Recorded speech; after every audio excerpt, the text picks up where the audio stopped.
think we're good. Well, at least wait until the hysterical laughter. No, hysterical laughter is how you start all zombie apocalypses, my dude. Come on. Okay, it's Kingmaker time, but it's Spoopy. I'm really glad Kingmaker's in my tags, because that's basically all Black Dragon Gaming does, is play Kingmaker.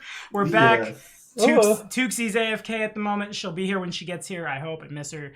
Really quick before we begin, happy birthday, Chewy. Your birthday present is in the world, but you must find it. Ha ha ha. Got it. You don't necessarily get a free improved familiar, but we did think about it for a little while as we were brewing it up. But it's time for more of our homebrew Kingmaker, dealing with, I assume, the fate of Oleg. Oh, rip Oleg. I'm very scared for him. But Jeff and Ross and Robin and anyone when she gets here, and Chewy and Sven, thank you guys for your support on Patreon, especially, like I said, like 2 minutes ago, during some stuff that went down. I appreciate you guys. Y'all are good people, the best people. But I appreciate you, Tommy. I'm so lonely and have no one to play with. So thank you for bringing people to me to entertain. Classic Jeff. Jeff is to bring a little context on how I know Jeff to everyone. We played in a 5e game together a long time ago through the patrons of a channel called Dawnforge Cast. And then we kind of stopped talking, then he came over to our channel, and then I stopped talking again. And every, 2 weeks, he'd be in my DMs like, hey, how you doing, buddy? Where you working? Here's a picture of me at Chipotle. Heart reaction. I won't hear from him for 2 weeks. Hey, how you doing? And this is our relationship. And here we are. Because I just need to make sure that you're alive and doing well. So I'm just checking in on you. You're good? You're good? Good. The goodest. The most good. But time for them sweet in-character reflection. So you can put a name to a token, to a voice, to a map. That's a very common story for a lot of your patrons. It's just, oh, so how did you find this high tier patron? Well, first up again on YouTube where we ran into each other, then through a Discord, I can just see it starting as a long, elaborate song. You can't see me dancing on webcam, but I did start doing the wacko from Animaniacs dance. Yeah, no, exactly. Oh, yeah. Anyway, y'all are great. Vin is first to put a name to I'll call him Green Blue Jace Balerin, because that's what his art looks like. Civic Jace.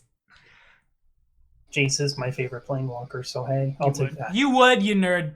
Hey! This coming from the guy who played a Ratfolk Wizard as his first character on the channel and named it Tarask, of all the things to name your little rat. But, main character. Wait, is there something to Tarask that I've knocked on this entire time? I just thought it was a cool name. You're not serious. Did I make a reference without realizing it? He's not serious. You're not serious. No, I am serious. What are you talking about? What? Somebody put a link in the Discord to the monster that he is talking about, that I am talking about. Wait. Oh, I always forget about that thing because I never fight it. I've never fought it. Because it's a big old Godzilla thing. Go, Godzilla! Oh, God, I keep forgetting that's a thing. And for 2.5 years, I thought that was intentional. But give us that in character. character. It is because I forget. I honestly, But yeah, in character. Honestly, at the moment, my character Vince probably just thinking about all the times he's had with his brother Carlin and all the different encounters the two have had, the few times he's seen the darkness inside Carlin's heart, but just wondering to himself what could have brought his brother to this low. Out of all of his family, Carlin was the most black-hearted of the group, but he still had that signature Jimerson family sort of go-getting spirit. What could have brought his own brother, someone he trusted, someone he loved, to become such a demonic creature? I won't know for quite some time, but it's needless to say that now this investigation that this order has started is no longer just a job because my sister couldn't do it. It's personal. But first, I have a cremation I need to perform. And then some ashes to scatter. Story of my life, buddy. Now it's personal, but first we burn the bodies. We were talking about eating the rich 5 minutes ago. But yeah! In any case, take that hero point, my guy. Use it in good health. And to put a name to the face, hey, it's Mac. I'm playing Ben. He's a human druid. Dope. Yeah. And the I triple was just Ds about to say. you got to do that race, and there's a lot of humans. There's always a lot of humans in Kingmaker, but the triple Ds are next. The man with many eagles, let freedom ring. So Devin realizes this is what happens when you associate with the poor. They sit there and they drug you and they try to kill you. You try to bring entertainment into their poor little land, and next thing you know, you have to kill demon dogs. He's very pissed off. But also, he's a what?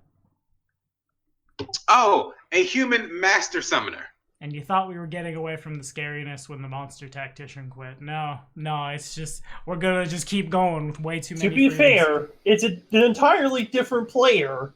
Yeah, it's fair. But come on, summoning is too good. Says the guy who can spontaneously cast summon Nature's Ally, and your bad guys are necromancers. Our combats are gonna take like 9 hours. I mean, to be fair, yeah, I really should take augment summoning. 2d20 wolves plus 2d20 eagles plus 2d20 zombies. Who would win? That's basically the whole Celestial thing. eagles. They're going to be really pretty. Or in case like we get pissed off, I can do fiendish as well. I can mix and match. The beauty of being Is there a neutral. way to do sort of just- planar? I'm gonna have to look into this now. Yeah, all the I'm gonna have to all look the summoners who are summon monster eventually can summon extra like celestial or fiendish variants. It's either Stephen Colbert or Stephen Colbert's persona from like the Colbert Report when he was actually. Are there no elemental ways? Because I am druid. We'll figure this out at higher levels. Yeah, you can summon elemental and then make them look what you want. I always made my little earth elementals look like miniature Dwayne The Rock Johnsons. And that was perfect. Classic. That's stuff. specific. It's wrestling is a if you thing get- that some people like. I'll say that. Things will get even better once we are higher level and can do things like craft construct, then run around with the construct army. Oh yeah, we go from having John's gonna- free time to literal years between plot points. Build me an army, Yeah. and so they do. It'll be super sweet. You just gotta get all those D6 hit dice Yeah. to get to. We're high gonna get level. to a point where the first round of combat gonna take all session. Yeah, pretty much. But I don't it know will about you probably guys, but also I'm very end- good with making my character sheet. Thank you very much. To say My nothing turns about will only take half an hour. It's fine. We will only have to like do rolls for like 200 constructs or something. Yeah, the session will be like, hey guys, welcome to Kingmaker, and now I will roll 200 constructs, and the players aren't even here. Welcome to Kingmaker, round 2 of the combat. Woo! Elric is next. All right. I think I will start off with the race and class and do the thoughts. Well, I'm playing Elric von Almar, a human wizard of the Foresight School, which is a sub-school of the Divination School. And, oh boy, this is a lot different than I expected it to be. First of all, well, people seemed a lot less professional than I originally expected. There was a lot of bickering at the start, and, well, I don't think I've ever seen such an unfriendly druid before. The druids that I met before were way friendlier, but maybe that was because it was at school. Whatever. Then the first thing when we get here, we get poisoned and almost die to undead, and oh, jeez. Needless to say, I feel kind of a bit disillusioned. And, well, I'm currently still somewhat running on adrenaline. The fight barely ended, and we fought a bunch of dead dogs and some person that apparently the druid once again knows. A druid seems to be weird. All his friends keep murdering things and turn out to be undead. I think I will need to keep a closer eye on him. Speaking of, Elric looks over at the dead and mangled bodies on the ground and notices the stench of decay. Then he's gonna run over to the corner and throw up. And he failed his fort save. Good enough for me. Take the hero My point. reflection. I will, yeah, we're all a bunch of little scrawny wizard boys. Of course, we ain't got the fort save for this. Hell Hey, no. you came back from the dead. I encountered that for the first time. Yeah. That's racist. Racist against undeath. I don't know if that's an issue of race or an issue of most of these are Who's unsentient next? and want to eat you. Tommy Next- even here? yeah, Tommy's here. Hello, Tommy? Hi, I'm talking. Here, my name is Tommy. Hello. Oh Tommy. God. Oh God. Poop. Tommy, There we go. Welcome back. Welcome back. I'm sitting here talking like y'all. I made a like. It's not an issue of race. It's an issue of most of these are unsentient and want to eat you. Some of them. Did you come back from the dead? I'll kill you. Happy birthday. Reroll. That's your birthday present. Haha. Can you hear me? Okay, you can hear me now. Okay, Tuxie's not here right now. I'm hoping she'll get here. Somebody remind me next time I speak to Emmy to get her number again. Yeah, so we'll take it to the man with the new art, courtesy of the one true warrior of the art world. Not the one we have on retainer, unfortunately, but the one who is... He's done some art for me in the past. He's done some art for Emmy in the past as well. The infinitely powerful Ollie Boldador. Check him out on social media at Ollie Art because he's real good at stuff. Trace on the Infinite. Yeah, hi, I'm Sven. I'm playing Trazen the Infinite, a Duskwalker wizard. And yeah, he's quite angry about to see undead still walking the land, and he lost a lot of respect to Oleg and his wife because they made a deal with undead, and it's not nice to see from him that humans do such a thing. Even if they try to survive, they could have tried to make contact with the Order or with some other clerics to get help and not do such wise things. And yeah, they have to pay for that or redeem themselves in a high cost way to appease them. Good enough for me. Here we go, extorting poor old Oleg. Take that hero point. And I'm going to look up the lyrics to Ragnar the Red from Skyrim, and I'll be singing it a lot. And y'all will wish I'm singing Toss a Coin to Your Witcher, but I'm not singing Toss a Coin to Your Witcher. Support us on Patreon. Maybe I'll record myself singing Toss a Coin to Your Witcher. We'll see. Ragnar. Well, we do support you on Patreon. I damn well want to see that. Ah, damn it. You guys also, there's been several points in Jeff's career where he's like, here's $5. Put something in a video about me, and here is what I want you to say. And it's big, long. I got a bunch of people were like, that's stupid, and Mr. Jeff is stupid. I'm like, go die in a hole. But I digress. I can be stupid. I pay you to say silly things. That's my career. That's in the gig economy. That's what we got to do with ourselves. Chewy. Yeah, I am playing Ragnar. I'm a dwarven cleric archetype, the Ford's Lord, and with what has happened, the group doesn't seem like we're getting along too well. Hopefully, we can put our differences aside whenever it comes to it to get things done.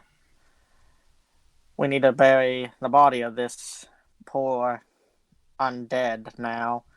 It seems that at least people knew him in life. You at least need to treat him like a once person.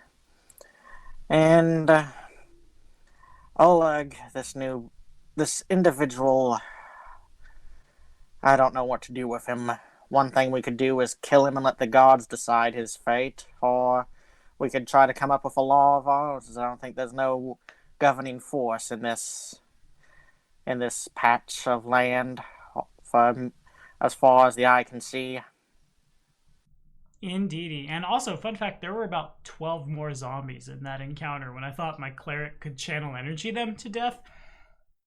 It turns out Chewie can't do that, so we had to make some changes, and that's why you gotta prep in advance, kids. But take your hero point.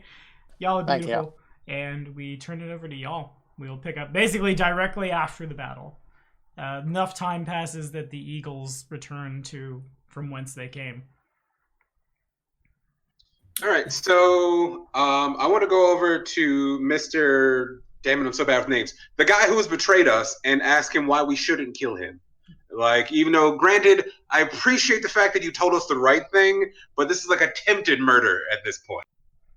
Okay. Also, he only did it after he was confronted about lying, which is not a good look. Okay. So y'all turn to Oleg is his name, and he's I'm sorry. It was either he points at the six of you, and as this is happening, Tuxie excuses herself, exhausted as she is. She goes and lays down. It was either y'all, and I'm sorry, Vin. I know we have a history. It was y'all, or it was me, it's Fiona. Just leave me be. As you all probably would turn to see Ven just holding the body close to him, trembling a little bit. Okay. Just leave me be. I think the emotions we all have is too intense right now to make a rational decision. We need to wait before doing anything we will regret. There's no ruling force here, which means it's up to us to decide. I would like us to make it with a clear mind. That's not technically correct. Now, let me stop you there, kind Sir Dwarf. If you want to get super technical, this here trading post is under the authority of the houses, and he points back from the road from whence he came from, the city of Restov. Granted, we're so far on the frontier, no one ever comes out here unless they're collecting taxes. Nevertheless, there is law in these lands. That is a good idea, Oleg. We should write them a letter concerning your misdeeds. No, that's a horrible idea. That's the worst idea I've heard all day, and I tried to kill you. The thing is, good sir, there can be accidents in the wild, and I point on the corpses. So maybe the undead got to you before we could help you, and you and your poor wife are just two little accidents. So I would be quiet with being technical. Make an intimidate check. Let me get an intimidate check from Trazen. Intimidate check, please. Now that you've threatened to kill a man. On a -2, nice. Well, you couldn't roll natural 20. 6, 7. You look like you weigh about 90 pounds soaking wet. You might have a little bit of an understanding of magic, but I'm pretty sure best case scenario, I'm going to take down one or two of you before I go. Worst case scenario, he points vaguely in the direction of Trazen's horns. I'll maybe nick one of those before I go. By the way, Elric turns to our dwarven friend right now. Since we have problems deciding on this matter, what does Torag think? I think he's lawful good god.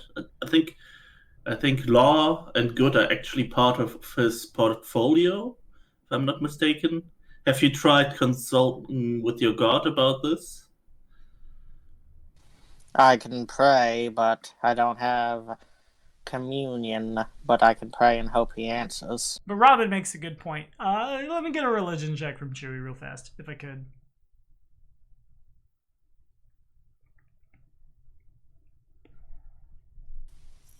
Okay. My character sheet's loading slowly for some reason. That's fair. You guys, I'm in. I need to read about exactly how Torag would feel about this. I think I have like 90% of a clue, but I want to be... I know he's known as the god of creation. I know he's really pissy about suicide. Like, if his followers commit suicide, he sends them straight to hell. Indeed. Yes, he does. Tommy, can I do an intimidation check? Sure. Knock yourself out. So he seems to be kind of Christian or something. He's pretty close. For Chewie, Torag is usually chiefly concerned with, like, dwarvendom and the proliferation of the dwarven race. So as far as specifically Oleg, he'd probably write it off as like dumb, dishonorable human. But chief among the tenets of Torag are honor, duty, the protection of your loved ones from things not unlike undead, so on and so forth. If he was a member of the faith, he would be cast out like yesterday, as before even the combat happened, to say nothing of maybe someone's axe goes the wrong direction and Oleg doesn't make it back. He has committed one of the worst transgressions in the eyes of the church. That said, it's not uncommon to find non-dwarf worshippers of Torag, but like he's not in that sphere. So there are a couple different ways that Ragnar could approach this and not risk offending Torag, is what I'm saying. So far as the intimidate goes, Oleg turns towards Devin as Devin is saying all this stuff. And just, well, I think I'll take you too, pretty boy, but maybe not. He begins counting 1, 2, holds up 4 fingers, 3. You did have a lot of birds. Please be merciful, good sirs. So, why should we keep you alive? We're not going to kill you just yet. We need to calm down, and I think that's a good idea. You can't just go around, because if you kill people, they can't tell you how awesome you are, and a dead servant isn't worth anything. So, what do you bring to the table that why we should keep you alive? Well, first things first, it'd be the right and proper thing to do. I know I've committed... attempted murder, association with, and he points at wherever Vin and Vin's brother have gone. Vin is no longer there. Neither is Smiles, nor is the body. In the general direction of the front door, then. I'm hoping, in the worst case, you're all willing to give me a second chance in return. Even before things like him started wandering these lands, the stolen lands weren't safe. But they're pretty safe behind the walls. The beds are warm, the food is occasionally poisoned, but usually pretty good. I can also move goods back and forth from my trading post to the city of Restov, sell anything you find out there, not want to carry around, arrange for any purchases for your caravan as your caravan makes its way through. And actually, on that note, what is it exactly that a traveling group of Varisians think they have any say in my fate? Well, you did almost kill us, so there's that. Which gives us a lot of say, I might add, because seeking revenge is well within what we are allowed to do after you tried poisoning and feeding us to undead, I feel like. I assume that's somewhat close, at least, to the law of the land, just as a guess. How's your knowledge local? Let me check.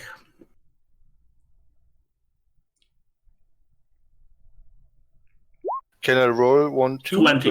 Yeah, everybody can. D8 another is Yeah, but successful. 20 should work. Anybody else? And oh my. Well, Oleg is definitely a human. By the looks of him, he might have some, like, the early beginnings of bad cholesterol from his portly belly and probably his diet. I could give you a lot more about humans with a knowledge nature check if you'd really like. Well, I thought it was funny. And also might not be. Okay, Alright. Sven rolled the wrong one if you'd like to roll local. I'm sure it's just a misclick. Well, yeah, it was. Okay, fair enough. All the indie boys are coming to town. Okay, so that comes down to a 22, 24, 26. So the three of y'all put your heads together and, like, I imagine there's like a small sidebar and then you come back. Oleg is, like, definitively in the laws of Brevoy. He has committed several assisted murders, 6, maybe 7, depending on who you ask, in regards to Smiles' cases of attempted murder. A known associate of a sentient undead, carries at best its own stigma, at worst its own ties to anything from cults to what do I want to say? More than accomplices, but not like association with things that are known to eat people doesn't look good. We'll say that, yeah. There would certainly, if you were in Restov, or if there were like guards that came through here and someone caught him, certainly you're looking at a trial and most likely a hanging after. If Oleg could afford a damn good lawyer, he probably can't unless he sold the entire trading post, then maybe he's looking at a life in prison.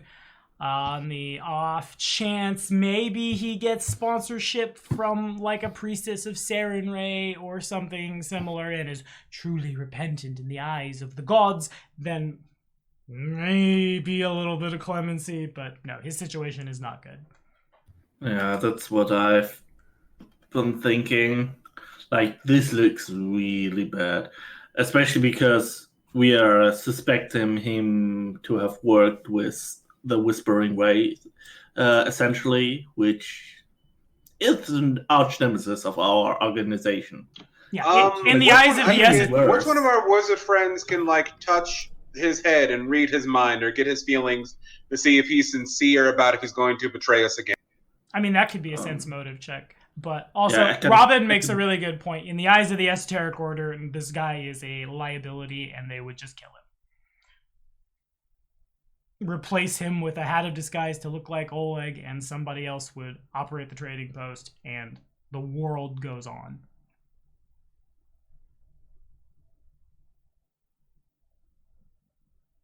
I'm okay. So can we not tell him that we're going to kill him later and replace him with someone with a hat of disguise? So just once we're like on our own little sidebar talking away from him, my vote is to let him be for now, because we'll need someone like this to run the port while we're gone. Not port. What's the opposite of what's a land port?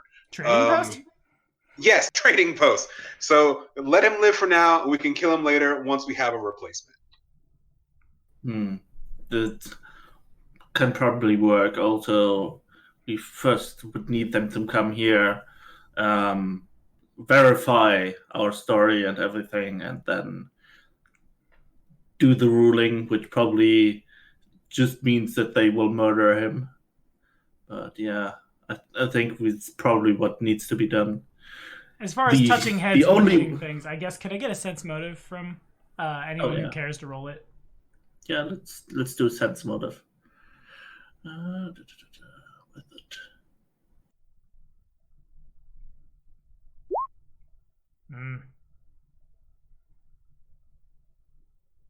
Well, the wizards are not so sure. Busy with their plans. Pretty much. So I approach him and sense his motives. On the other hand, Devin, Ragnar, you can look him over and see the amount of like, you look in his eyes and he is truly, completely repentant. He knows he screwed up. He screwed up really, really big, and the only reason he thought to do this in the first place is completely factual. If he didn't, he probably would be wandering around as a zombie somewhere, if not eaten and turned into a ghoul himself. He probably won't do this again. Granted, the scenario could, like, there's nothing saying someone else won't show up at the trading post and be like, do this or I will kill you. Certainly that could happen. But in that scenario, he may be less likely to just sell out people, and certainly not sell out you guys, given that he's already sweating from the amount of scrutiny that's being put on him by y'all.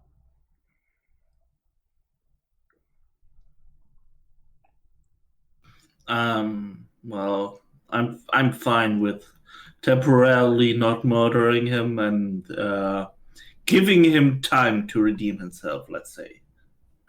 I would like to go after our druid and ask his opinion, because it was his brother and we worked with him together, so he should be heard what he thinks. That's fair. Okay, and so I shall accompany you. I need to give his brother his last rites. So then we'll do this one while, like, as y'all are shaking down Oleg and reviewing the exact letter of the law in Restov, Vin, Where'd you go, buddy? Then would have gone outside and probably dug a pit and began working towards cremating his brother's body. Okay. Works for me. I imagine the fire would probably be already raging as they come out to find him. Okay. Give me a quick perception check, Vin, if and you would. Me and Smiles shall. Not Smiles. Smiles isn't smart enough for this one. Okay, that's fair enough. As we say in my Pokemon game, when like my Zubat is blowing the crap out of my character's perception checks, this is a people perception. Where is his sheet though? I need to be in the important NPCs. Duh. Boom. Habuski. Okay, so the first thing you notice, probably because it's like his body is cold, but there is a bit of him that is probably 20-30 degrees colder as you carry him off, and you notice like I don't know the human body as well as I could, but I'm talking to someone who has parents in the medical field, so I'm sure that Ross has got this. But like in the middle of your like collarbones, where there's that like that little chest cavity. Yeah, there we go. Right there. There is inscribed in him. You wouldn't quite call it a tattoo, more like a scar, representing like there's a little skull and the lower jaw has been like scritched out. In addition, Carlin was wearing a pretty decent, maybe not necessarily for you specifically, and it doesn't seem to have been, other than like exposure to the elements from points in time where he would have ceased to care about the maintenance of his chainmail, but a suit of chainmail he does wear. And back at the camp, because he would have dropped it on death, his, like I said, it was a scythe minus the blade. So basically just a big stick that was a little crooked and had a handle off to the side. But it looks like someone had taken pains to make what would be a broken weapon function as a really, really, really sturdy quarterstaff. Mechanically, a masterwork one. Okay. I'll keep that in mind, as I'll probably keep those. I'll keep the quarterstaff and whatnot. Probably replace my own, which was just a stick of wood that I was using. And I'd probably be leaning on it as they all come out, just watching the fire quietly. Okay. I say a prayer for this human in the name of Torag, even though he is not a dwarf. He still did not deserve this in life.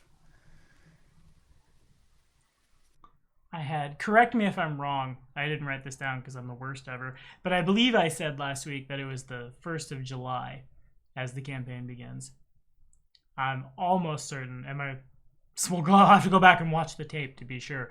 There might be a weird time skip. I'm just going to stick with it now that it was the 1st of July.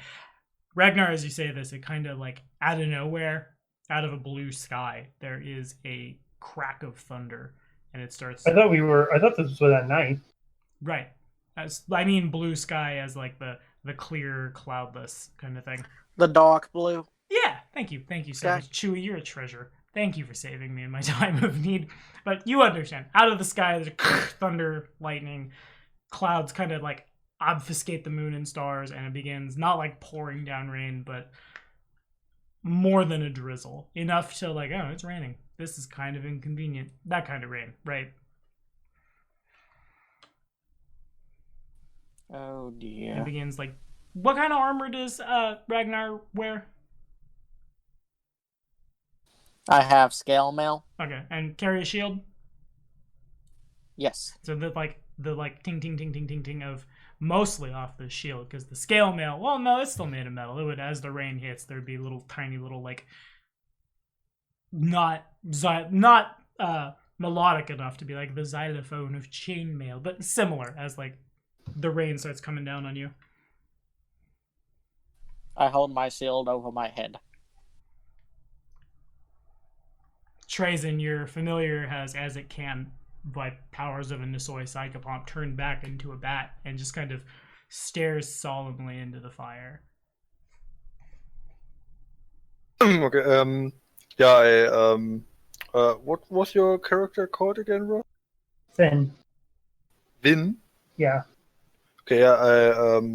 I talk to Vin and say, if it's the word. Yeah. Forget it. I will say it again if I find the right. Damn you, different languages. Yes. I still think it's really cool that I've met people from all over the world on my YouTube channel, though. Finn, why don't you tell me a little bit about him? Of who he was in life? Carlin? Yes.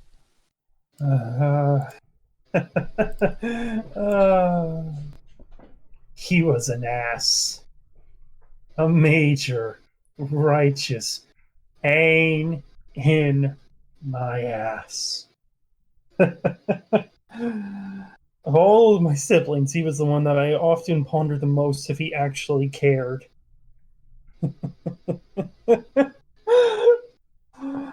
Oh, he was always looking for a challenge. Oh, he was always looking for bigger, better prey, always hunting monsters that would put others to shame. He didn't do it out of any righteous desires or moral compass. He just did it because he enjoyed the hunt. And I guess he bit off something too big for him to take on himself. He was an ass, but he wasn't an evil man. He could be a bit mean, but never cruel. And he didn't deserve this fate. I wouldn't wish this fate on my worst of enemies.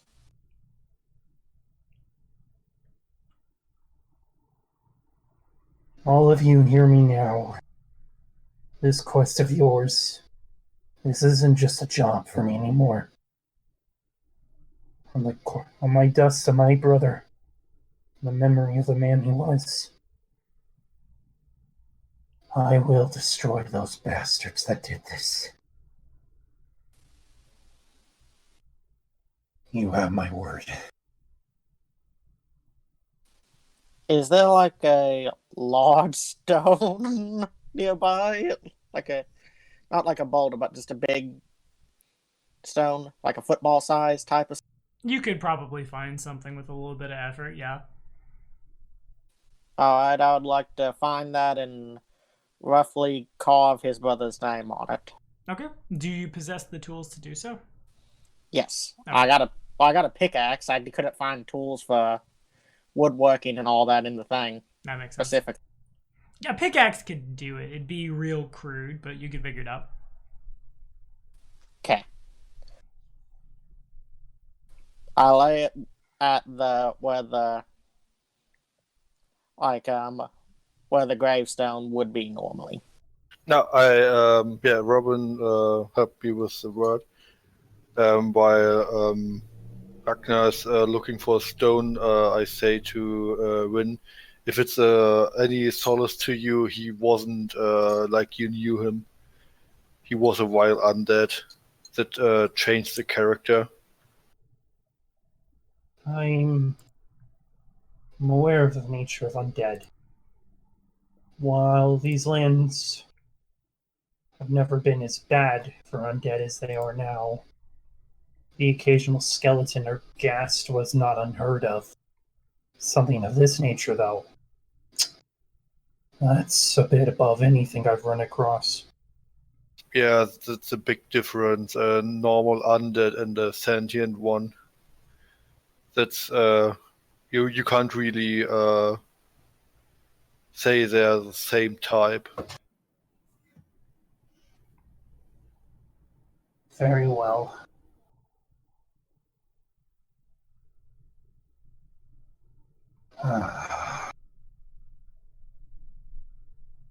Is Devon out here? He certainly can be.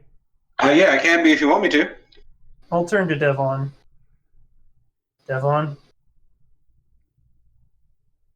Yes. I'm trying. He's slightly nicer, and like you're still the poor, but like he does feel like kind of bad for you. I owe you an apology. I accept your apology. I'm sorry this had to happen. Well, What exactly are you apologizing for? I accept all apologies that are given to me, as long as you don't try to kill me. But what exactly are you sorry for? I'm sorry for calling you a stuck-up asshole who's never actually been in a fight. You made the entire encounter in there significantly easier for all of us involved, and frankly, I haven't given you enough chance to prove yourself out here. I may find your personality grating, but you are a skilled individual, and I should not degrade you, nor should I undervalue you. And you are very useful.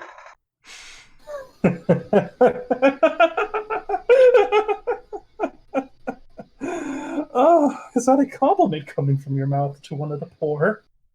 The poor are often useful. What will we do without them? I'd have to wash my own ass. Thank you. I needed a laugh. Oh, now comes the hard part of finding my family and getting them all together for a proper wake for my brother. Seems like we might actually be a group of entertainers. Either way, have you all killed Oleg while I was out here taking care of my personal matters? We haven't Not done yet. so yet. We wanted to have your opinion on it. We have trouble coming to a conclusion. It's stemming. By What dwarven he laws has done. and by the church, he would be exiled as the least punishment. But normally it would be a axe that slipped in combat and got him if he was a dwarf. But he is a human, so in regard of the law of the city he is from, he would most likely be hung at the end of the trial. Yes. Yeah. The whispering, helping the whispering way also doesn't look good in the eyes of the Order of the Paladin Eye. They would also have been killed. So, Which I don't think he even knows about the whispering way. well, he doesn't, but he still worked for them, and such I'll minor tell you this details much. wouldn't If my care. father gets word of what happened here, he would skin Oleg himself. He's not a merciful type. I can assure you, most people around here that are the quote-unquote defenders of the little guys can be very savage when the little guys fuck up. Be sure the lady in the grave doesn't like people like him very much. People working with sentient undead and undead. Yeah. But he has a wife, and I believe she is innocent in this. She was probably going along with her husband. But she knew. That just makes her secondhand guilty. So she's the associate of associates of trying to have us murdered. She would and probably she was be okay hanged with as it. well. She would have let us all die. She would have Also- been hanged as well if we were Also, going by the laws of you- Restov, which legally they are under. Also, since she was the one who cooked the food, she might as well have been the person to poison us. She might have gotten the poison from Oleg, but she was probably the one to put it in the food. If you all decide to kill them, I'm not going to be the one to draw my blade against them. But I will support your decision. Who needs to draw blades? I could draw eagle talons. I don't.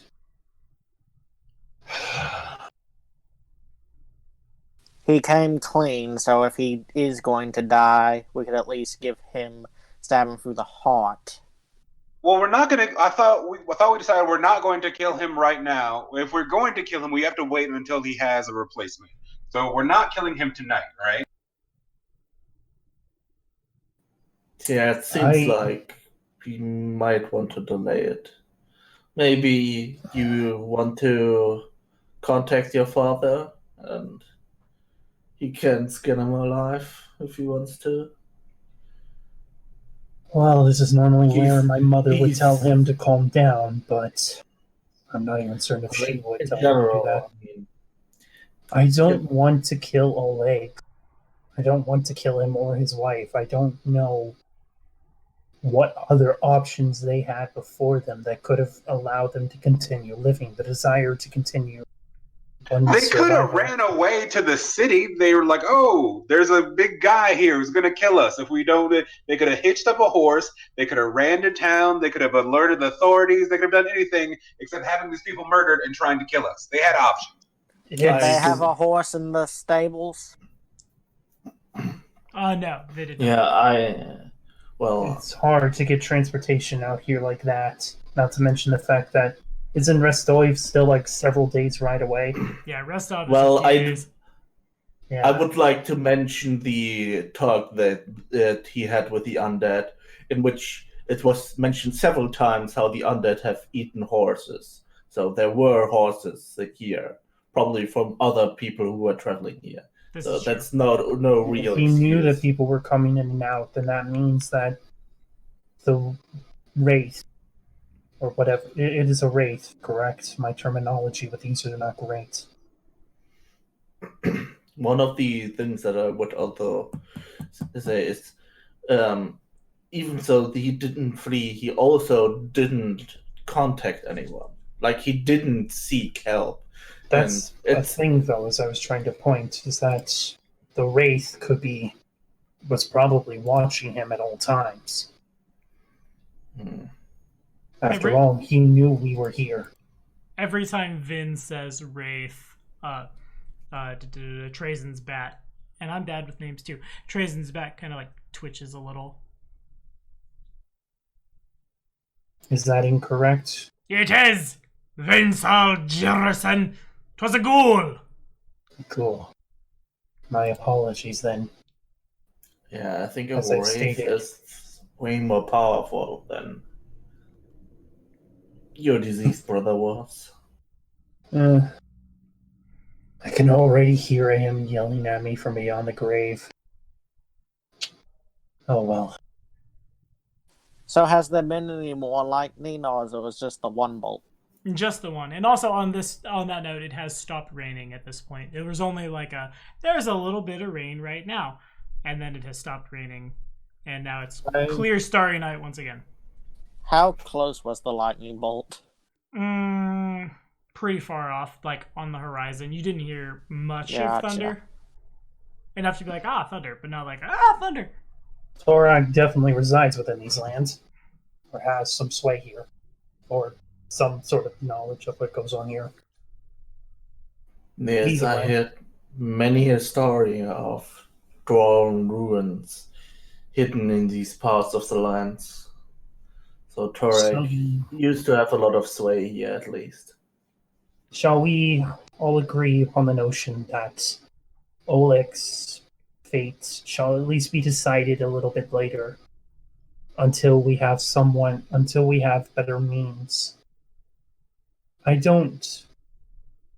Keeping a man alive when he knows he is sure to die will most likely result in him trying to create another plan to escape. And if I know anything about Oleg, he's probably listening to us right now. I say, looking over to the door. He's definitely not. Or at least you don't see him. Yeah. Well, to be fair, currently his house is filled with undead dogs, so he's probably getting rid of those. I just once again look back to what is probably now just ashes. Yeah. Also,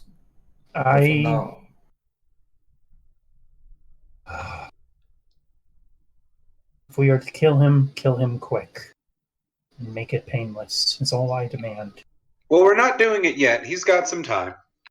Note to self, don't kill him with power word pain. The opposite indeed of painless, yes. Did they give us like a magic stone to send back and communicate with the order, or we'd have to send a slow? I think we have to do it the old way with letters. Letters or hoofing it or It's probably at least widely assumed, I will say, that members of the Order who need to get in contact with other members of the Order would do so magically via their own magic. They probably just assumed one of you could do it, and then they right over their head. So we do not send a Delibird like in One Piece. I mean, you could. They might have assumed that Trazen has more of his power returned than he has so far. Indeed. He seemed to have been quite the powerful and high-ranking member in the past before he returned. On that note, I'm going to say Trazen the Infinite is identifiable with knowledge history or knowledge local. Knowledge cat, yes. That was him yawning. It was the most adorable thing in the world. Wasn't it, bud? Trazen the Infinite. What is Infinite your last name, or is that a time? That was my cat role, and it was really bad. Knowledge cat, not so good. It's a title. Oof, that was a low roll. Okay. With a +9 at least. A 15 is basically 15. I'll let Sven decide how much a 14 knowledge history would tell Elric about Trazen's past life, I should say.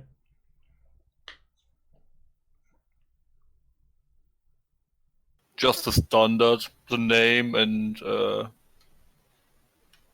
he was. Please again? Maybe some deed and that has your name attached to it. Like normally, when you learn about a person on a rudimentary level, it's often like, oh yeah, that one thing happened and he was involved. Yeah, something like this. That he was a high-ranking member, experimenting with the soul. And it's probably and that he was already quite way too much for. I mean, for a basic knowledge check, it's probably already too deep. I mean, more like, likely that- you've rolled pretty good, and like you're a member of the same faction as. Like, Yeah. It'd be like being on a famous sports team, and then a like world famous athlete who 50 years ago was a member of the same sports team. What do you know about them? That kind of thing.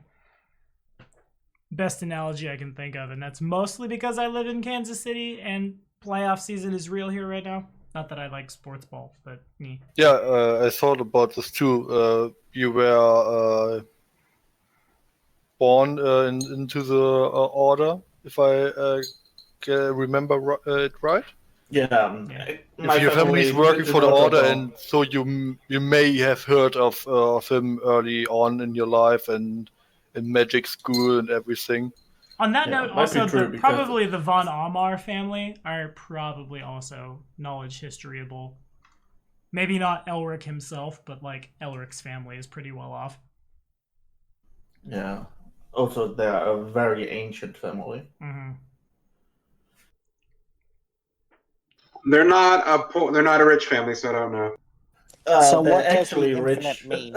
They're rich, but they're rich like on the other side of the world, pretty much. Well, not the other side of the world. Yes. We're on the we're in Russia. They're rich in like France. Varizia. Yeah, that one. Yeah. Very, very far away from here. Yes. So how did you earn the title The Infinite? Alternatively, he did you come could just back from ask the dead. Trazen and be like, "Hey, Trazen, tell me That's everything what I'm about doing. you." That's Yeah, why I'm that's what asking he him how just do you earn did. the title. Who needs knowledge checks? Let's say I'm older than I look. How old are you? Well, he's on his second life, so pretty old, I assume. It's not your concern.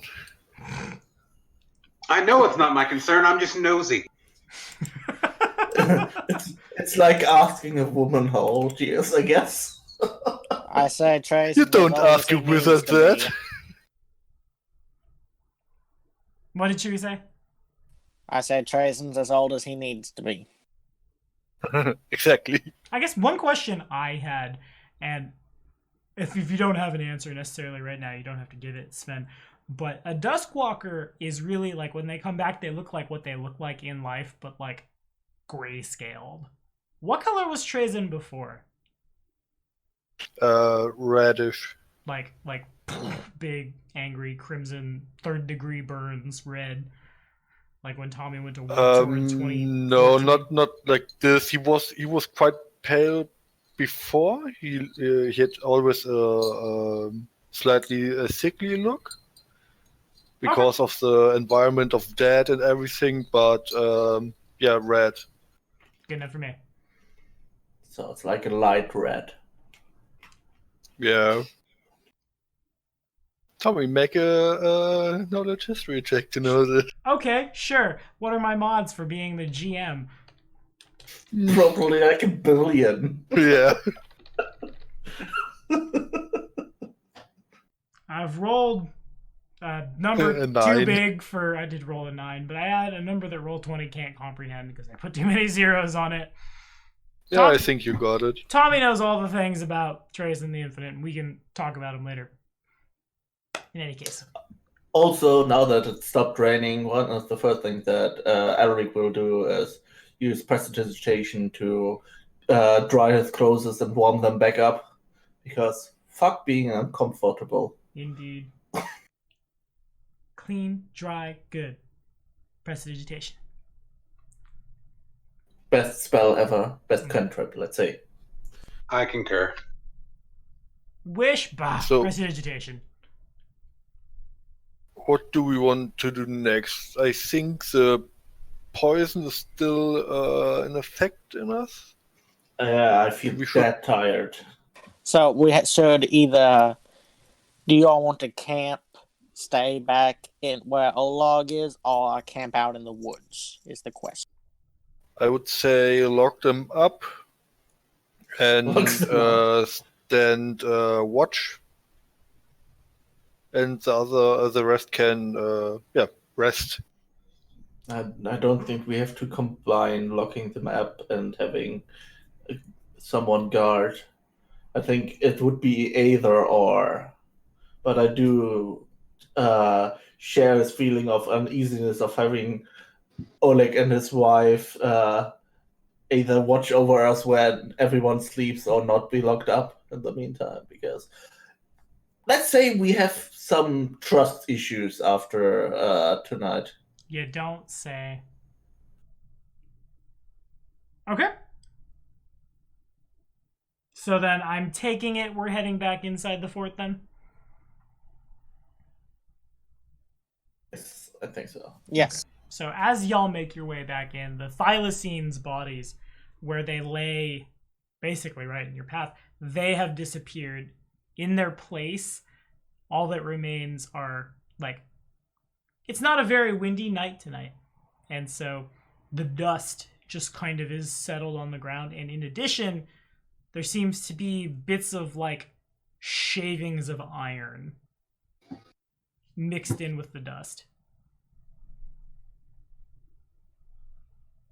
Iron? Did I hear that correctly? Yeah, like little shavings of iron. Can I roll a knowledge check? I'm not sure what this means. I want to roll a Is that religion? Yeah, religion would be the one. Okay. I forget there's 2 people in the party with not 3 people in the party with knowledge all. 4 people. There's a bard. Almost this entire squad has knowledge all. Yeah, Ragnar is pretty sure it's not like a sign of favor necessarily from Torog, but little tiny bits of iron and dust. The remains. Dust is probably the wrong word. As Ragnar goes up and looks at it, it's more like soot. The remains in, like, after a hard day at the forge, basically. Torog is not necessarily showing favor, but he is cleaning up. Thank you, Torag. I say. And silence is your answer. I draw a hammer on my chest. You got to be real careful with Praise that one because the you gods. might get Asmodeus if you draw the hammer and screw it up a little and you make an upside down cross instead. Oh, wrong one! And off to hell. Who cares? The goddess that I follow is too neutral, so She swings always. Good enough for me.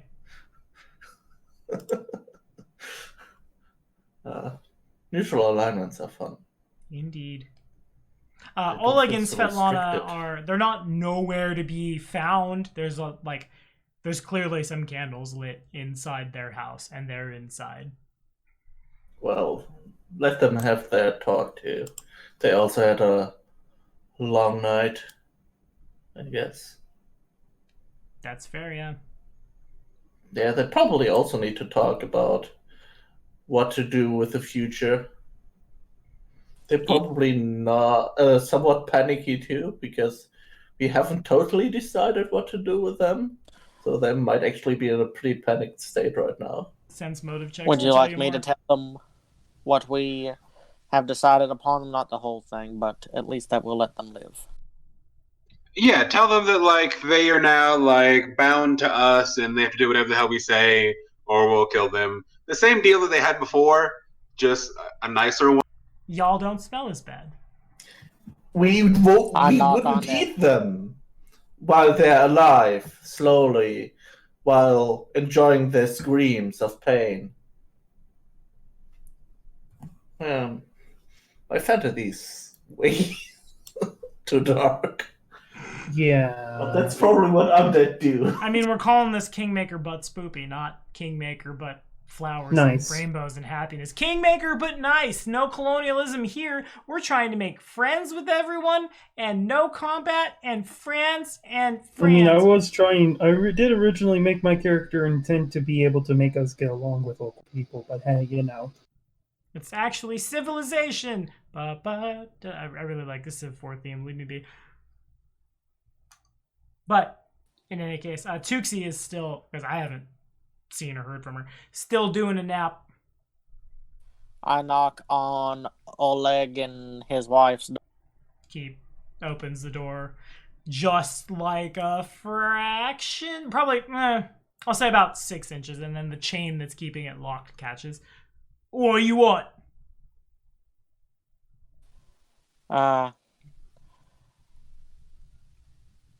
You are... I see why you did what you did, and I do not think you deserve to die from it myself. The others, it took some convincing, but you shall be allowed to live. I do not think it is our place to decide, considering we're not from that kingdom that you hail from. He nods. But would I have like a spare holy symbol? Like a wooden one? Sure. That's not expensive enough that I'll be like, it's 10 gold. Yeah, like a wooden one. Sure, that's fine. I hand him a I think the wooden wooden one is actually copper. Yeah, Yeah. that's totally fine. So I hand him a wooden one, and I say, in case there's any more undead, I know you are not a dwarf, but at least it's the power of a god. He nods, takes it. Anything else, or can we try to get some shut already night? Yeah, you can get some set up. I want to come in and say that as recompense, I want the nicest bed, so I assume that's your master bedroom. So you can sleep in the guest quarters. I want to sleep in their nice bedroom. He does not speak for all of us. No, He just has me. been All of us privileged can't his fit whole there. life. There's just room for me. And all of your summons. He leans in and like leans down a little to be eye level with Ragnar and just, he's not going to do anything untoward in the night, is he? I do not know this man for that long, but it seems like if he would give his word, it will at least be his word at least. He speaks his mind, no matter how rude it would be. Oh, that's the nobility, am I right? Of course, Master Mage, please, you are more than welcome to sleep in your bed and not kill us at all. He unlocks the door and he and Svetlana make their way towards the guest room. Sweet dreams! Oh, you too! We're gonna die, as he, like, makes his way over to basically where Tuxie is and in that room. And I suppose I'll ask, does anybody have anything else they would like to do, roll, say, or do 8 hours pass? I think 8 uneasy hours pass. It's probably not the best sleep that... Well, actually, with the drugs still somewhat in effect, maybe I can actually sleep well enough.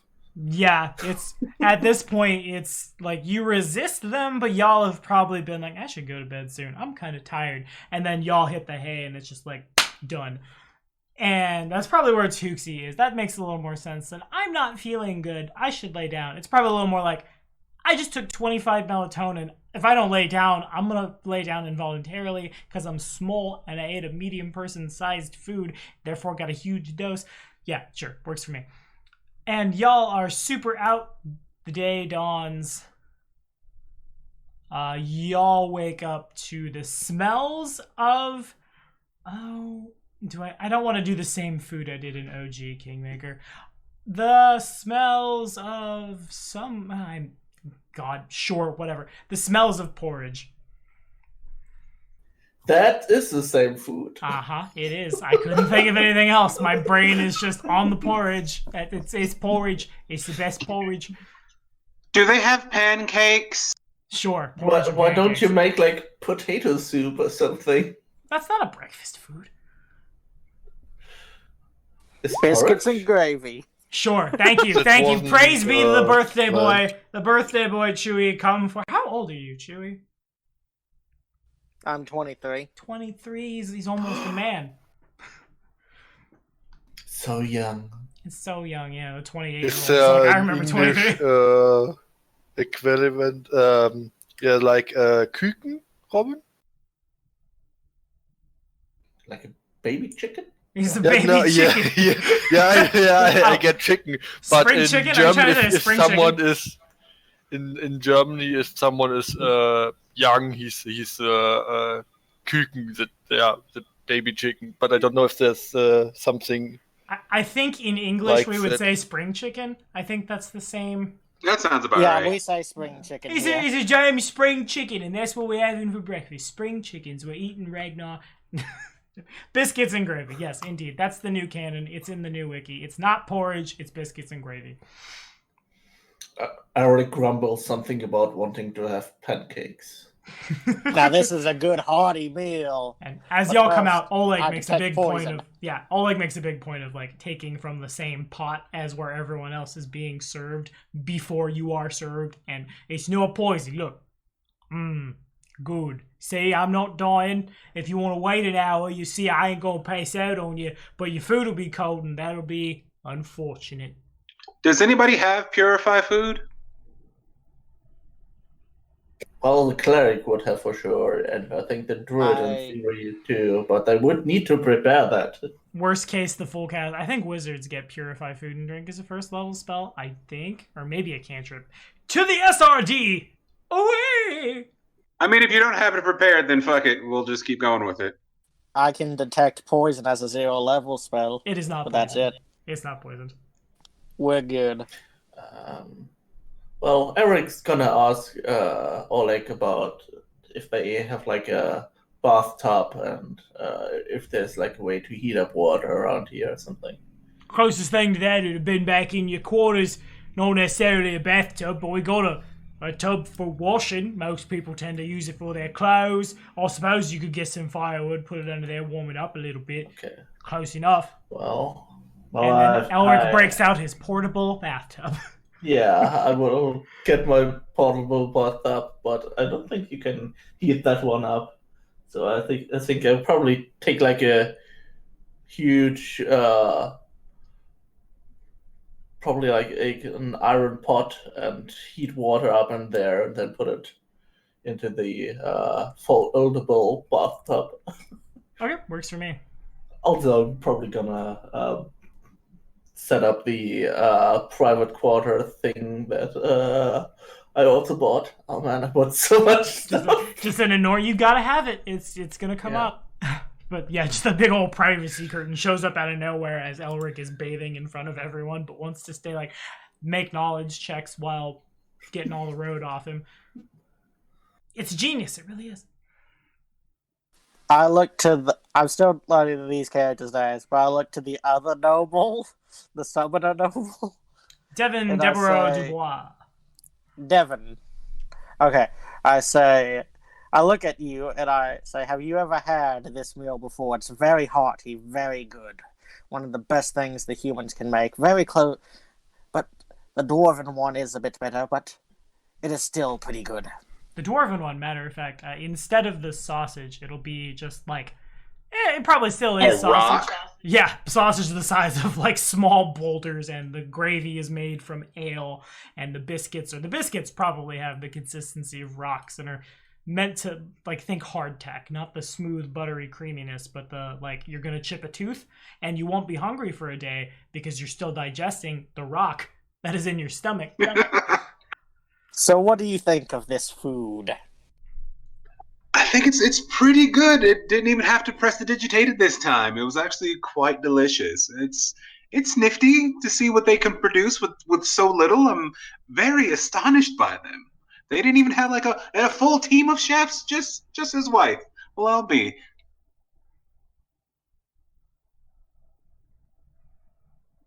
Stellana blushes a little.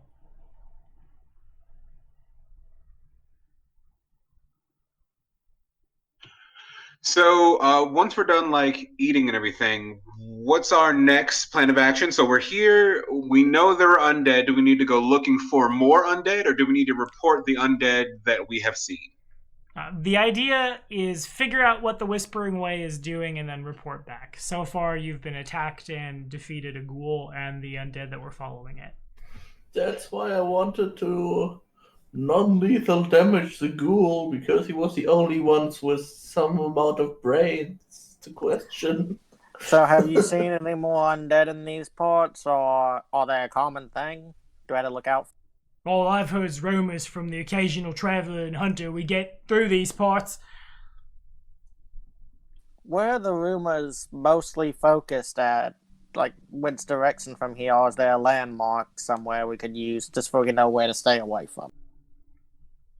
Well, and he pulls out a map and puts that map on the table. Bam, boom. I should make sure I go to the right world map because I'm running both my Kingmaker games from this Discord, or this Roll20 rather. Of course, this Discord. It's our patron Discord, and I had to I almost clicked on the wrong one. So it's like, here's the place. Go there, Hargilka. He pulls out a map, points at over here. My direction is Forizono, unless you can swim, or I will never understand the traveling circus life. Why has he got a bathtub with him? How do you make enough money to buy a bathtub on a traveling entertainer's salary? I got no idea myself. But over here, unless you can swim or poop out bridges, is basically the only crossing of the Thorn Ford. If you wanted to explore down in this region, I haven't really heard, frankly, a lot of much as far as don't go here, stuff will kill ya. With that in mind, and he pings down this way as he puts his big old grubby hand basically just right there. I want to say, I haven't been this far south myself, but I want to say right here, there used to be some kind of old fortress? I have no idea. Possibly a tower, possibly... you hear a tale of it. The farther you go south, I'm given to understand you can see it on the horizon. He shrugs. Mostly all I'm hearing is traveling through the stolen lands, and admittedly it was never safe. You can ask Vin this. Vin will tell you. Anything from wolves to the Fae, or Fae wolves, and everything back again. Try to kill and eat you, sell your soul to some Fae god that I certainly do not understand. Now, of course, our days and nights are plagued by the walking dead. Jeez, what a piece of land. There's a reason people don't live out here. This is, to be honest with you, this trading post is probably the last bastion of civilization you, my friends, are going to see from here to, gods above, I'm not even sure. You'd have to cross all of Numeria, and the stories you hear out of Numeria are, let me tell you, they're wild. I can't even begin to comprehend the levels of science fantasy that goes on there, so I won't try. Somewhere on the other side of there, it's going to be a long time before you see comfortable beds that ain't your own until you get to Varisia. I see. Sven wanted to roll a thing, I think. Yeah, can I roll to see if I know the tower or castle or ruin he pointed out? Yeah. Yeah. Probably history. What that be? How many days away does it look like based on the map? It's hard to tell. I hate rolling. Oof. Well, how do the wizards get so low scores even with such huge bonuses? Yeah, I rolled a 2, just one better than Sweat. It's just, this is a particular aspect of history that you don't know a lot about. Between the two of you, 3 of you putting your heads together, what you do know is that Ragnar knows a lot. I'm like, Ragnar, do you have it trained? As I stare at it. Is that a trained skill for you? Yes. Oh, fair enough. I didn't know clerics got history. Dope. Okay, so Trazen, not so sure. Admittedly, it's probably not something Trazen wants to talk about in front of people, but there are kind of like gaps in Trazen's mind. Like as you're going to prep spells in the morning, it's like, oh yes, of course, enervation. How did that go? Damn, can't remember it. That kind of thing. Similar things happen when like you look at the map and like, oh yeah, sure, that was in it. I know Achilles. As far as Devin, I'm bad at names too. Probably hasn't heard a lot of it. Elric, there have been a lot of people come out to that's the reason they're called the Stolen Lands, is people have come out here, they've tried to claim them as their own, and inevitably it doesn't work out for them.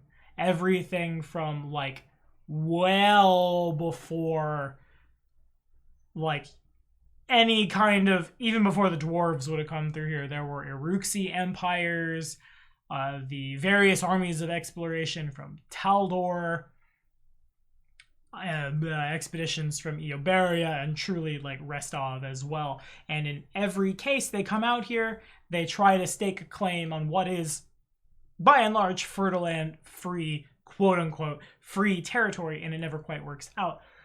But it's Ragnar that knows that the Stolen Lands, and it may be partially why Ragnar decided to join the expedition in the first place, there's dwarven ruins all throughout the region. I'm trying to think of a good IRL analogy for like, this isn't, I don't need an IRL analogy. The archaeological gold mine that the Stolen Lands are for dwarvendom it's almost a legend in and of itself.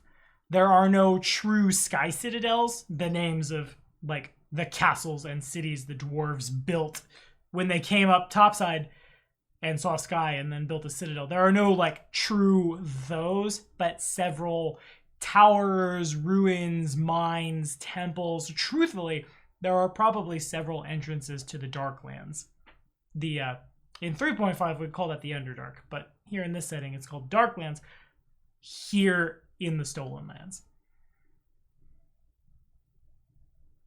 That is probably a dwarven ruin.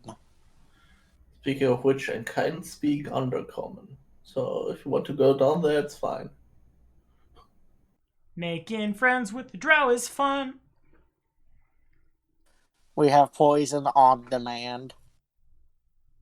Oh, you'd have that from Oleg Levitin if you just ask real kindly and please God don't kill me. Well, at least he seems to know his place. Indeed. He knows how to please the nobility. Also, he has no idea. He was saying that we wouldn't be able to find a proper bed, but one is traveling with me at all times. Because I have a freaking folding bed too. Sometimes you gotta have you a folding bed. I have almost folding everything. Fold all the Collapsible or things. folding. Indeed. You need to travel with style. It's just how you need to do it. You need to be prepared. You can't just depend on the druid. So our next goal is the tower dwarf. If I had a vote, I would say the tower. Actually, before we do that, maybe just ask our druid friend and Oleg of like, are there like other people here? So far, we heard about like ruins and stuff, but I don't think there are any people living in ruins. Are there any other people living here that we maybe can go to and try to get us some new allies? Timberfall would probably be one of our first safe bets. What's that?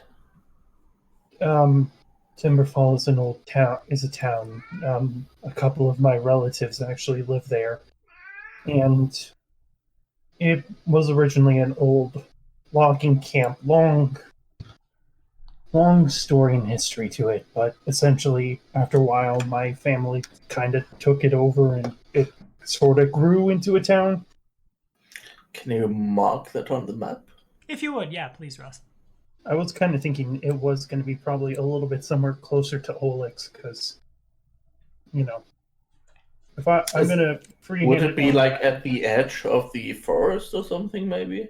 I was kind of thinking it, yeah, sort of like more so around here, where I just put a little green dot. Okay. To the southwest of Oleg's. Ah, okay. Okay, so by powers vested in me, by Paizo Productions in the Inner Sea region, I'm going to yeet this a little closer. We'll call it here. Populate the map a little farther that way. Oh, where'd it go? I'm going to make that not green. Yeeted it all the way down there. What was the name of it again? Timberfall. Timberfall. Gotcha. That's where 3 of the characters that were in my backstory are listed to be at. That's hard to read too. I don't like that. You think they live there?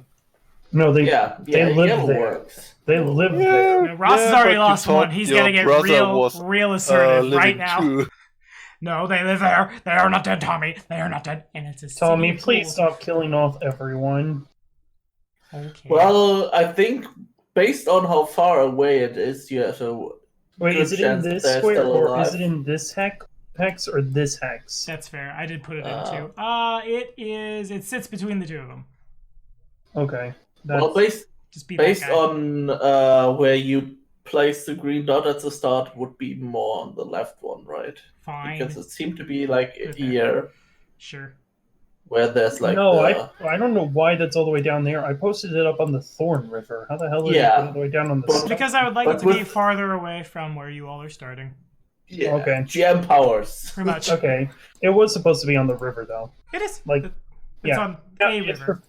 Well, yeah, I'll basically point it out and say one of the quickest ways we could get there would probably be to just either journey around the northern part of the Gnarl Marshes and go to the head of the Skunk River and raft our ways down it. Many people do it. Or we could go to the Thorn River, raft down it into the Tuskwater Lake, and take a westward hike. If I remember correctly. Well, the problem with rafting down is A, we don't have a boat, and B, we have 6 horses and a carriage and a giant cart. Okay, this is where I'm going to have to give you some very unfortunate news here, friends. Most of the terrain around these areas are terrible for horses and animals of draft natures and whatnot. Riding animals are fine, but in terms of actually like having carriages and things of that nature, I've not seen any good routes for any draft animals to take. If I were to give you an honest advice, it would be to put in the hands of our very indebted friend Oleg here. After all, it would take us far longer to travel with any of them than it would for us to travel on foot. Especially if we want to make wizards. Yes, as I point at the wizards. Can you make them breathe water, the horses, or anything up like that? I can maybe have summon no things idea that about already that. breathe water, but I can't make new things breathe water. Let's just, for now, perhaps leave the draft animals here. I'm still going to remain rather strong. Would I happen to know of any other settlements in the area? Because mostly I was expecting, I'll kind of draw... Mostly my character's been in the Normal Marshes, the eastern side, and also in the Keen Lands a bit. I'm not certain if I know many other... You probably do. I just hadn't exactly populated it yet, but I don't... Would I want to live there? I'll leave it up to you, Dizarn. The aquatic monstrous humanoid of your choice. To replace the lizard folk village. Right here. Can I roll like nature or geography to figure out if we could take the horses? Because leaving the horses behind would slow us down like a lot, right? Yeah. You can roll nature or geography, TBH. Oh, was that to everybody or just him? All of the above. I'm used to there being one pool of knowledge checks, and then everyone else is like, I hit stuff, I talk to stuff. Nah, it's all of you, the whole squad. Bunch of brainy boys. Okie dokie. So between all of you, as you begin putting your heads together, Vin has a point.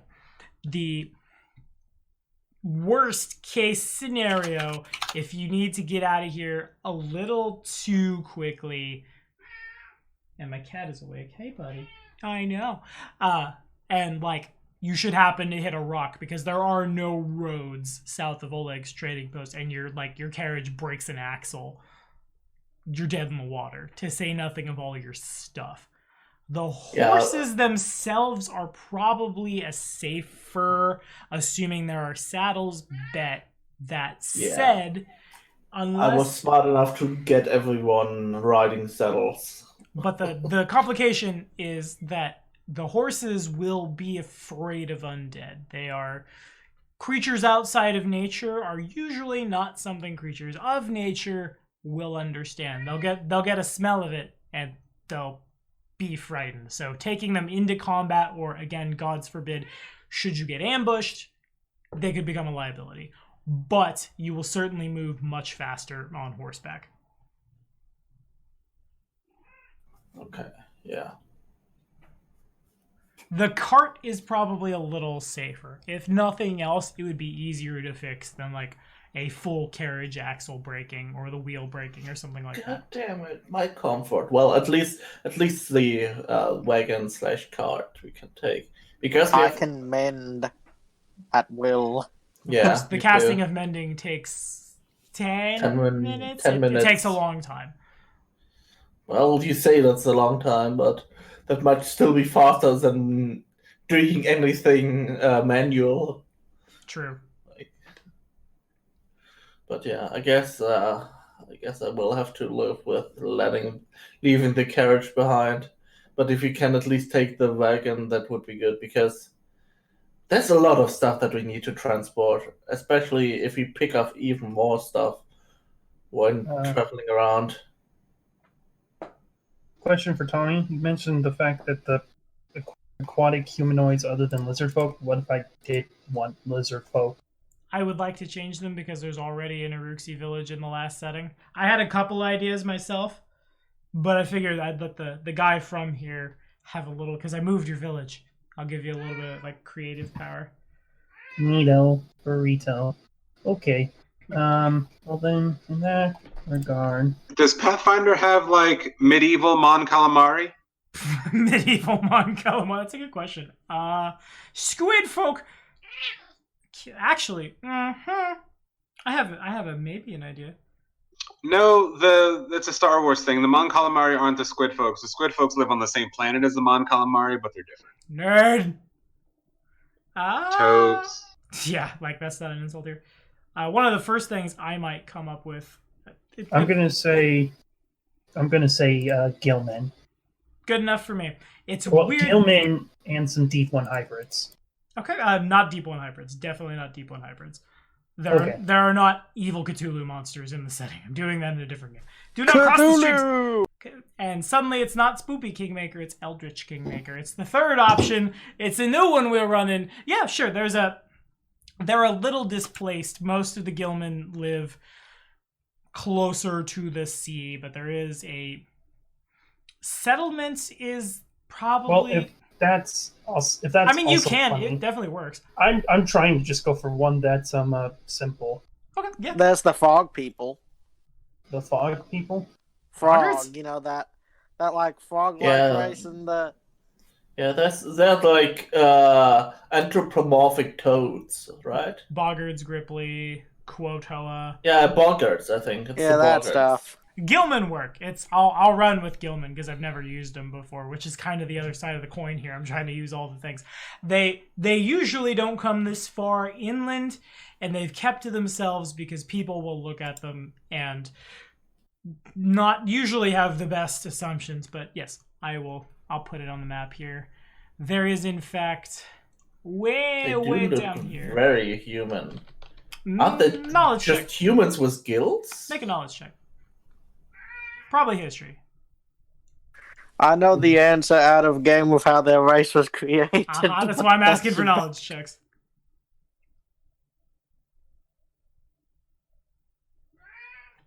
Yeah, Achilles. Where are you, little one? I hear you complaining. Why are you crying, cat? Hooky. Oh, they're another one of the Conchas. I didn't realize they were Concha. Dope. Chewie, I know nothing. Chewie knows, but he doesn't. So the Gilman tribe. Who rolled what? I rolled a 22. Gilman They're were fish. a long time ago. A long time ago. They're the remnants of one of like many remnants of the ancient Aslanti from a long time ago when the Aboleth called down the Starstone, basically, and ushered in the Age of Darkness.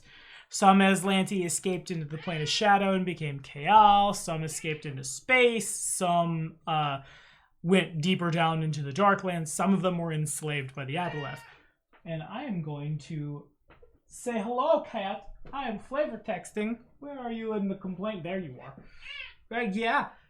Anyway, enslaved by the Aboleth, over time mutated and warped them into basically an amphibious servitor race. They, pale skin, dark hair, purple eyes, and indeed, as the name, they probably have a name that is not Gilmen somewhere. I'll take a look someplace. But they, in fact, the easiest way to tell one apart is on their neck, they in fact have gills. I'd probably just refer to them as water breathers. And they live on the river close to Candlemere because they are dependent on water. It's an old throwback of being enslaved by Aboleth. And like they don't have like the full Aboleth slime oopsie, but it's pretty close. They're pretty dependent on water to survive. I'd probably just call them water breathers. That's probably what the local people would call them. Just the water breathers. My God, that's so bad for them. Do y'all know what happens to a Gilman? We haven't done this one on the Forgotten Race review. It dawns on me. They require constant submersion in fresh or salt water. If they spend more than 24 hours without fully going down into the water, they run the risk of internal organ failure. They'll take within like another day, they could literally die. Jesus. Do you want to use maybe your other option? What was your... I was thinking original- Cecilia, but Gilman are fine too. Cecilia sounds better, because Gilman is a little bit more extreme than what I was thinking You sure? initially. Yeah. There's enough yeah. rivers in this river kingdom that they make sense. Maybe put them somewhere, maybe make like a unique strand of them somewhere in like the hook tongue or whatever, but nah. Okay, fine. Lake Hook Tongue is owned by Gilman, not Boggards in this setting. Haha. And actually, it's a village of Cecilia. Yeah, that works. I'll dig it. I'll give you that one for free also. They're a Taric race, the Cecilia. They're Ursula from Little Mermaid, basically. They're a humanoid on top, and a octopus on the bottom. They can exist on like above the waves, but they prefer to be like beneath the surface of the water because they can, much like a squid, they can like a jet of ink out and then yeet themselves a great distance. Oh man, there's so many entertaining races. There are too. I'm gonna quickly double check. I want to make sure that one is playable. I know how to spell Cecilia, and you can't tell me I don't. There it is. Okay. I want to be totally sure they're not dependent on water to survive. How is Cecilia written? Cecaelia. Okay, they're amphibious. They're good. It works. They're actually not the worst race mechanically. They get pseudo blind sense because they can just like wave their tentacles out around and stuff and like, oh, there's someone in front of me. I know this because I slapped him with a tentacle.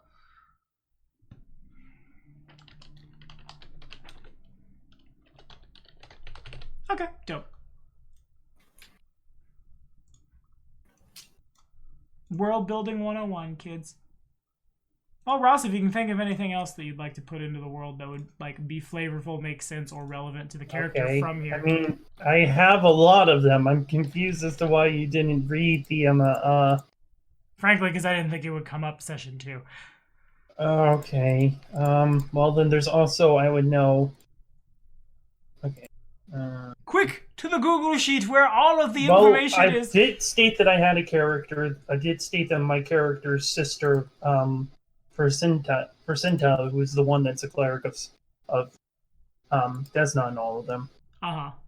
She was supposed to be in the northern Gnarl Marshes somewhere. My character was not exactly certain. So if you want to make that choice yourself on the secret GM layer, that's fine.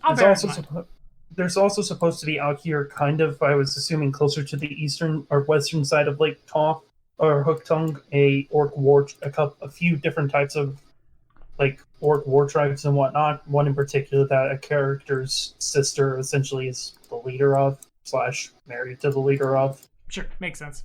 So and then we can then establish that. I'll write them in the text layer really quick here. Well, let me make sure I'm spelling that name right. Vercinta. For all players, you can see the names of the people and whatnot and stuff like that on my character sheet in the Spoopy thing.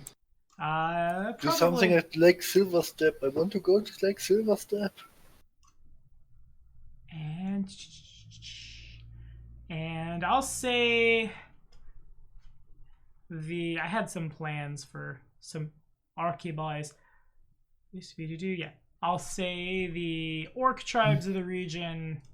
Specifically the one that my character is important to is the Torn Tusks. Okay, understood. Yeah, the Torn Tusks are the tribe that would be friendly to my character because technically the tribe chief is his sister, but the acting one is his brother-in-law. Okay, understood. And most of them hang out around the Glenavon Uplands. Yeah. Okay, cool. Well, look at us populating the map. I made that family ties drawback trait. Yeah, I wanted to make it fun and useful. Oh yeah, it'll hurt. I'm sorry, you really need to go to the Glenavon Uplands at level 1 right now. Don't worry about it. It's fine. Don't worry about the wyverns. You got so many wizards. You'll handle this. Roll initiative. There's also Lively, but I'm gonna let you choose where she is. Okay, because she was supposed to be in the western. Do the wizard Lake Silverstep? I mean, if that's where she's ended up, my character doesn't know. He's looking for her because she likes to disappear on him, and he finds her fucking obnoxious when she does that. Do the wizards make the wyvern invisible? No. I'm trying my best Only a special kind of wizard would do that. Yeah, only a special kind of wizard would cast Invisibility Sphere, rendering the wizard and the thing the wizard is soloing invisible. I think is the joke we're making. I think. Chewie will live on in our hearts. Yeah. Chewie shall forever live on. That was a good time. That was a good module. I digress. Yes, that is all the things that Vin would know. most of your family is either like last known over here somewhere or wandering, or like with the orc tribes. Yeah, there's only 2 siblings of his that actually live in Timberfall, and a sister-in-law. Okay, gotcha. Well, And Finn, you know this land pretty well. What do you think would be the best place for us to take our traveling show on the road? I personally want to look at the ruins, but that is personally. But what Yeah. would you think would be the best? I mean, I'm just trying to think of the best path to get to Timberfall for now, because I know that would be... They were looking for allies. That's the quickest way I can think of us to find a place where allies can be found. Okay. I mean, give me a geography check then, Vin. If you I did, and it was an 11. That's And I'm good. just like, You're from here. The DC is a little lower for you. The fastest way, I'll draw it on the board in black. The reason the crossing of the Thorn River, like it's so critical to cross here where the river like kind of goes into nothing, is just south of the crossing, the land turns like real gross and swampy, and everything from the mosquitoes to the sturges to the swamp gas and back again. It's not a safe land to travel, and it's certainly a present company won't want to get their boots dirty, if you get my meaning. So the quickest way would probably be to cut this way and then cross here and then hang along the river. Honestly, the rafts aren't the worst idea if you can figure it out somehow. Once you get clear of things, you could cut across here and then you come up at Timberfall like that. okay. If I can get the rafts to work, how many days would I expect that to be? If you can come up with, and this is assuming the wizards are like, you would be making, or technically you could probably purchase them from Oleg if you have enough walking around money. Get to the Thorn Ford, that would take you a couple, well actually. Well, I mean, couldn't I just chop down a few trees and make a raft myself? Do we have a folding raft? No, I didn't plan on going by boat because we have all this other stuff. Also, always using a raft kind of feels bad because we probably would need to leave the horses behind, right? It's that's like leaving behind 450 gold. Comes down to how much you trust city boy. Sucks to be you, city boy. So the thing about making the rafts is, unless someone has like specifically they invested ranks in craft boats, you certainly you can get some like logs together and tie them together and they will float. But if you need if something happens and you're fighting on them, or like the current of the Skunk River, which is known to be a little on the whitewatery side in some places, they might not hold up the best, to say nothing of who is probably you piloting them. A actual raft would be a little better. I was thinking more so riding the Thorn River. The Thorn River would be, I guess, where would you like to disembark? Probably about here. Okay, cool. Or no, to set out from? Where would you leave the rafts? Which is a complication in and of itself, as someone could certainly just grab them. Okay. Go into the woods, find a few trees, use them here, ride down the river, stop about... Yeah, let me just mark on the map, since we can do that. Get on here. I'll mark it on your map. I'll mark it on your map. And get off here. Okay. I feel like we should do more exploring first. I feel like kind of go like that. Aren't we rushing too much all the way down there?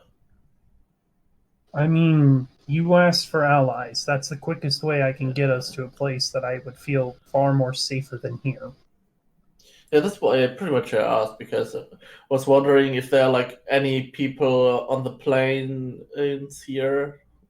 The Canelands? Or if there are some people maybe in the woods over here. Didn't expect them to be so far away. Yeah. How many days of travel is that anyway? To get there, it will depend on a lot of things. I can calculate it based on the speed of the horses. The travel time will go up and down based on how, like, if you're going to walk and then take a raft, or if it's horses, then take the horses back to Oleg's, take a raft, or if it's walk, take a raft, or if it's take a horse, cross at the Thornford, and then go down and around. There's a billion different ways to do it. I mean, so let me just, once again, because this is so useful, this area that I just circled is hella swampy. No, Like where this area? swampy is like, I'll come here, circle, like here. These are hills. This Okay. is swamp. So what if we were to just basically ride the horses straight south and just find a place to cross down there? Just kind of like try and find a crossing here, or use some magic to get across. Also could Yeah. be. The terrain will get a any little harder for bridges? the train will get a little harder for the horses, like moving through here, because it's not just like gently rolling hills. We're talking like big plateaus and ridges and places where you'll like need to like circle back around. If you've played Red Dead Redemption 2, I could make a lot of jokes about you've accidentally moved off the I thing just hard. downloaded that. It's real good, and you'll understand a little more what I mean about how breakable a horse is when you fall down a cliff and your horse is dead again. I'm not mad. Well, I mean, I imagine we can prepare for that, though. I mean, yeah, it's a matter of like it will take longer. Yeah, I hope the druid will take care of us properly walking ways where we don't kill our horses. Well, I mean, that that's would kinda- be, if we want to take our horses, I imagine, if we want to take the horses, the best path for that would be kind of like this. Yeah. And I don't think- think we're high enough level for the spell summon boat, which Is is that a a spell? spell. Yeah. Yes. Depending on your level, it determines what type of boat you summon, all the way from a raft to a galleon. Yeah, neat. Yeah. Why don't we So- go Or like summon, this with I the can't horse? summon anything like a cool gang of dolphins or anything yet. Yeah. Can't We ride on the circumvent this backs with of dolphins. Can't circumvent this with summoning, flying, or teleportation yet. Close. Why Well, don't we go like this? That seems like normal terra. I mean, more or less. if Once you hit the forest, it gets a little harder to do, and I guess Timberfell is on this side of the river. the north side, okay. Yeah. Okay, Yeah, question. but they will have a bridge in the village, right? They're not on both sides of the river, I don't think. They're probably just on the north side. Yeah, it's probably more like there is a village. It is next to the river. Wouldn't the village wouldn't have a bridge to the other side? No, God it's dang village. It's and also small. the Skunk River is also very like it is notoriously treacherous. Ah, God dang it. How wide is the Thorn River? Is there any area that would say be about, I don't know, 20 feet wide? No, probably But- not. By the way, is this connected? Like this part and this? Yeah, that's all one river you're looking. Or no. No. No. The issue of travel, like you could walk around and walk down. It's just you're going through these swamps here to do so. Wait a second. Okay, That's so that's- extremely freaking weird. Is that a river that's going west and north and then east and then what? You lost Magic! That makes no sense. There was only Physics. there's only like one really well-known river system in the world that goes from south to north, and that's the Nile. Yeah, that's what this is. No, it's not, because then it turns right around and goes back to normal. Someone cast the spell Ula, which is an elven high-level magic that translates to war at the weave, which could literally split a continent in half. Someone cast that. Oops. For a little river? What the? Okay. Don't question it. They didn't I question will it in the other question Kingmaker it. game. I don't know enough about rivers. Fey shenanigans. Yes, This is where shenanigans. you have, unfortunately, a college student with a fucking high mental capacity for books. Hmm. You have Uh, several, Tom- in fact. Tommy, Surrounded by nerds. where do that brown line? Is there a connection between those two? I want to let me zoom in. Because I didn't see like a connection between those two, so I'm not sure if those are connected or if those are separate rivers. They are two Thorn and separate. Skunk. Yeah, are the Thorn River and the Okay. Skunk River are two separate. You can take the horses and pass through here. Doing so would, like, you're moving through the swamps to do so, which will take time in and of itself. I really don't want to leave the horses behind because we do. I think Chewie is pretty slow. Then we'll need 25. Then we'll Foot probably movements. need to go Really? green path. Your armor only reduces you to 25? He's a dwarf. I can Yeah, I ignore know. that as a dwarf. Yeah, that's a racial ability of the dwarf. One of their best Oh. abilities. All right. Yeah. My base speed is 25 feet, but I can ignore all armor penalties based on speed. Yeah. Oh, okay. Because I was thinking that he was probably like 20 feet speed or even lower. No. Dwarves are great for heavy armor users. But how deep is the river? Like, is every part of it, I presume, more than chest high deep? Because inconveniences. Oh, God bless it. So this isn't like a simple little river that the place uses. This is like we're trying to get over the freaking Mississippi. Got it. Well, if we still want to build a raft, I do have Master Builder, which gives me pluses on a whole bunch of craft skills. Just as a big net of them, so. Yeah, and if you cast Crafter's Fortune, you can get that even higher. Yeah, but the only problem is then, as the mages will complain, we will have to leave the horses. Indeed. Another good way to put it is each one of these hexes is 12 miles from one point to the other. If that's any more of an indication of how big the bodies of water are.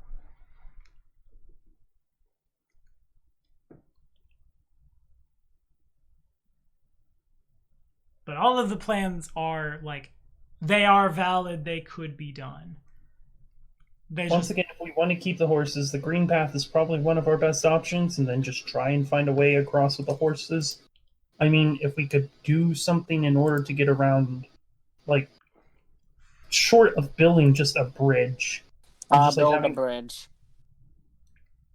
That will take weeks. I wish if we were higher level, I could just create a bridge of sound or something. Yeah. We got to get higher level first, though. And then Can I all go the get that high XP? wizards are, yeah. The red path is also a valid option. I'll put it on there so you guys have everything to consider. I was thinking that the terrain through there would be awful for the horses. It would, but like so too will like trying to cross a river down here with horses if there's nowhere to, and actually I could probably save you the trouble. Vin's been here. Is nowhere fordable except for the go through the swamp or ford at the Thorn Ford and then cut down and around. Yeah. The more I think about it, the more I probably like the Red Lion route. I mean, we just have to move slowly through the swamp. We do probably have to do like single file, send the druid ahead so he can find out the path that doesn't end up with drowning horses, a la Never-Ending Story. Yeah. Oh man, that scene was horrible for me as a child. Yep. Achilles too. He really couldn't handle it. It's a really long, drawn-out scene too. It is. It really is. That's rude. The rudest. That's the big survival setting. But yes, I guess I can calculate travel times. It's just a matter of I'll calculate assuming you're on the red path and you're taking 6 horses with you.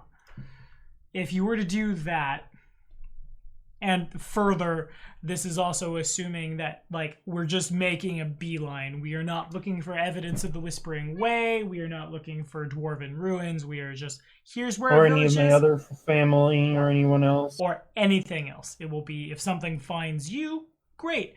If you come close to something that would be considered a landmark, great. But that's about it.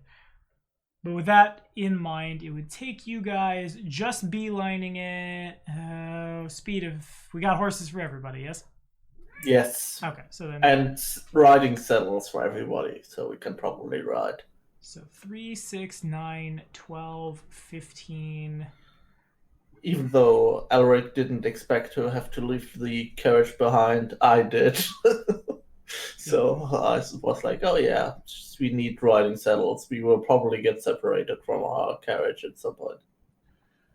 Even if I want to keep that, because it's really comfortable. All told, if you were to take the red path, you're looking at, assuming you camp one time, and again, there's no stopping, there's no looking for anything, there's just, we're going here, we're finding this. It would take you about 40 hours. You would show up, you presume camping would occur somewhere like outside the swamp, and then take the swamp in a day, and you'd arrive at Timberfall like end of the second day, like either as the sun is going down or like the middle of the night. That's pretty good overall, I'd say. I mean, we probably will encounter stuff, but 40 hours of travel time in total, that's not as bad as I expected. What do you guys think? If you I vote for the red path. the black path would Works take for me. you just to calculate everything, because now I'm curious. 3, 6. Wasn't the problem with the Black Path that we would actually first need to cross the river, which Yes, is but again, there is a ford. thing that we There's a can't do. ford there. Oh, okay. So then it's 3, 6, 12. I'll call it like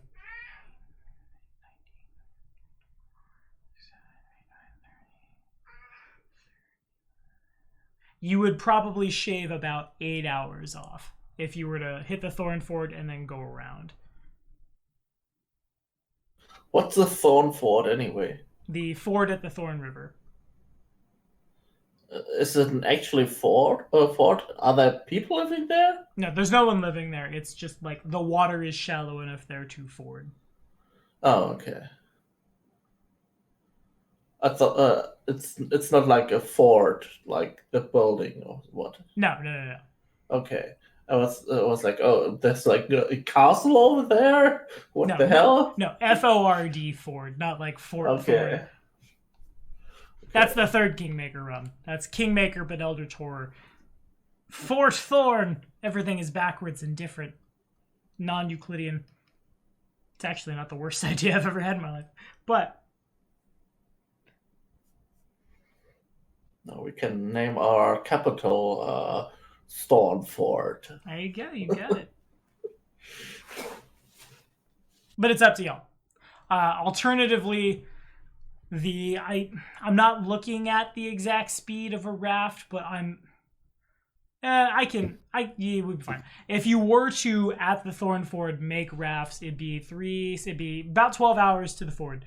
And then probably, I'll say, it'd be, I guess, to drop off here, we'll say. So 12. The fastest route is you would shave about 6 hours off your trip by making rafts and floating down. Mm. That's not. Well, you know, say that, but how long would it take? Going on a raft, and more of a chance of people in armor drowning to death. I mean, that's just Also, the dwarf. You're all a bunch of wizards. You'd be so fine.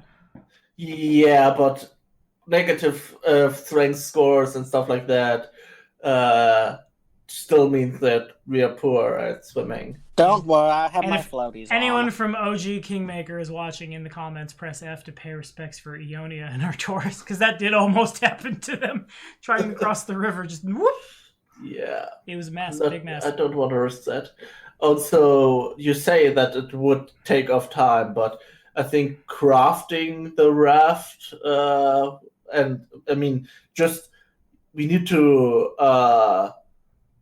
get some trees. So, and then we need to craft the raft with it. This is true. It probably would even out, if not even take more time than it would save us the 6 hours. Yeah, I didn't necessarily float that there because like then in return, assuming they aren't stolen or destroyed, then you would have rafts. And since most of the stolen lands can be crossed via a river, it would be a valuable resource. I know, Achilles. But yeah, it's also one of the things we should do before we leave is extort Oleg for all kinds of stuff. Like he has a trading post. He must have stuff that we can take along that's useful. That is a great idea. Okay. All the floor is y'all's. Well, we're thinking about if we want to take the black or red one. I think the black one is actually pretty good. Saving 8 hours sounds good. Yeah. But can you all float? It's like 20%. Right? The black one does not assume swimming. The black one assumes you follow the, like... If y'all look over here, you can see that the compass rose is a little skewed. So north isn't exactly straight up. If you were to follow the western side of the Thorn River bank is the black path. There's a Return of the King joke in there somewhere that I can't quite dig out, but pretend it was great. Okay. Well, Elric will head over to Oleg and try to poke him about what stuff he has in his trading post currently. Oh, of course, I've got supplies, I've got rations, I've got enough feed for the horses. Anything you want to buy, I'm happy to sell it to you. We usually get restocked about once a week or so. Okay. What we would like to buy. What would you say your life is worth again? Question mark. Make an intimidate check. Damn it! Question mark. I hate when I do that because I use text to speech or text to talk so much that I say my damn punctuation, and it's really silly when I actually talk to people and do. It's a trait amongst the nobility. They want to make sure their meaning is conveyed perfectly, so they say their stuff, and yeah, give it in the point of a make an intimidate check. When you're actually too lazy to shout, so you just say exclamation mark. I think I'm gonna start doing that and make that character trait now. Period. Okay. He looks around and is, no, this is my job. If you're gonna kill me, kill me. If you're gonna take me to Restov, take me to Restov, but you won't take me damn livelihood.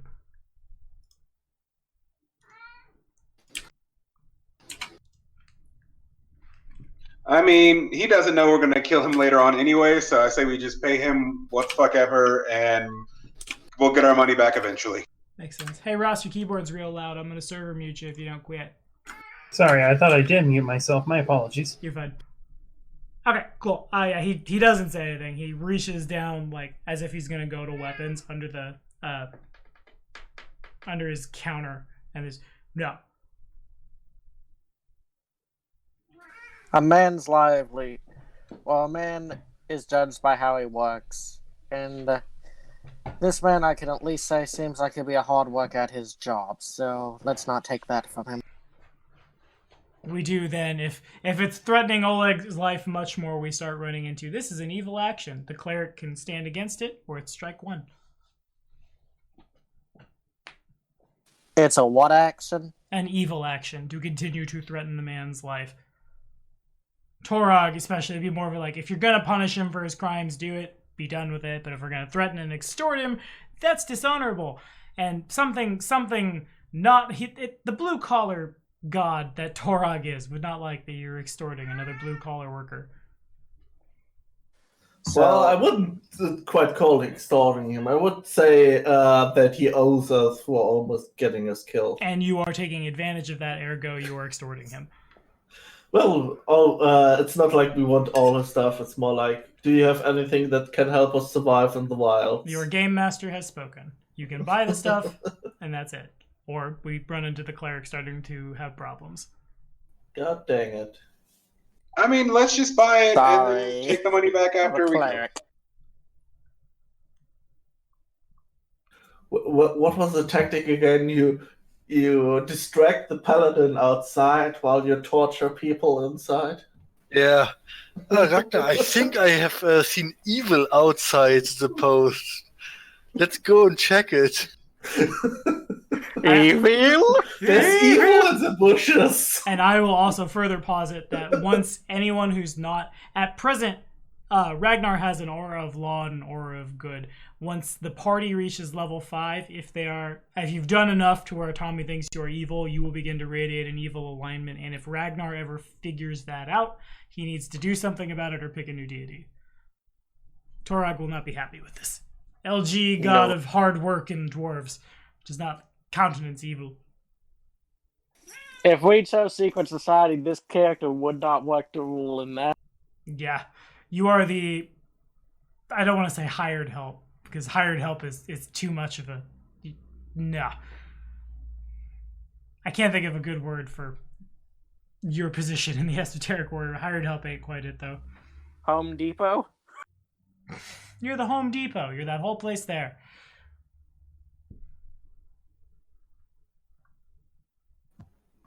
Yeah, oh well. I think in that case, we just tell him to take care of all our stuff. Okay.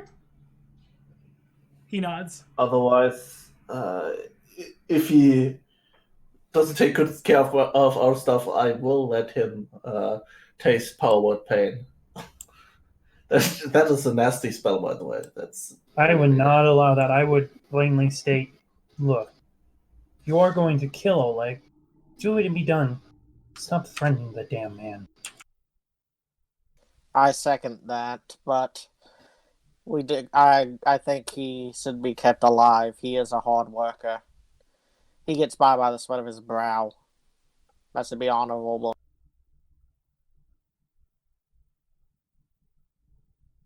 I can't think of the exact term off the top of my head, but there's a word for non-dwarves who are hard workers that Torag would be like, yes, you're good.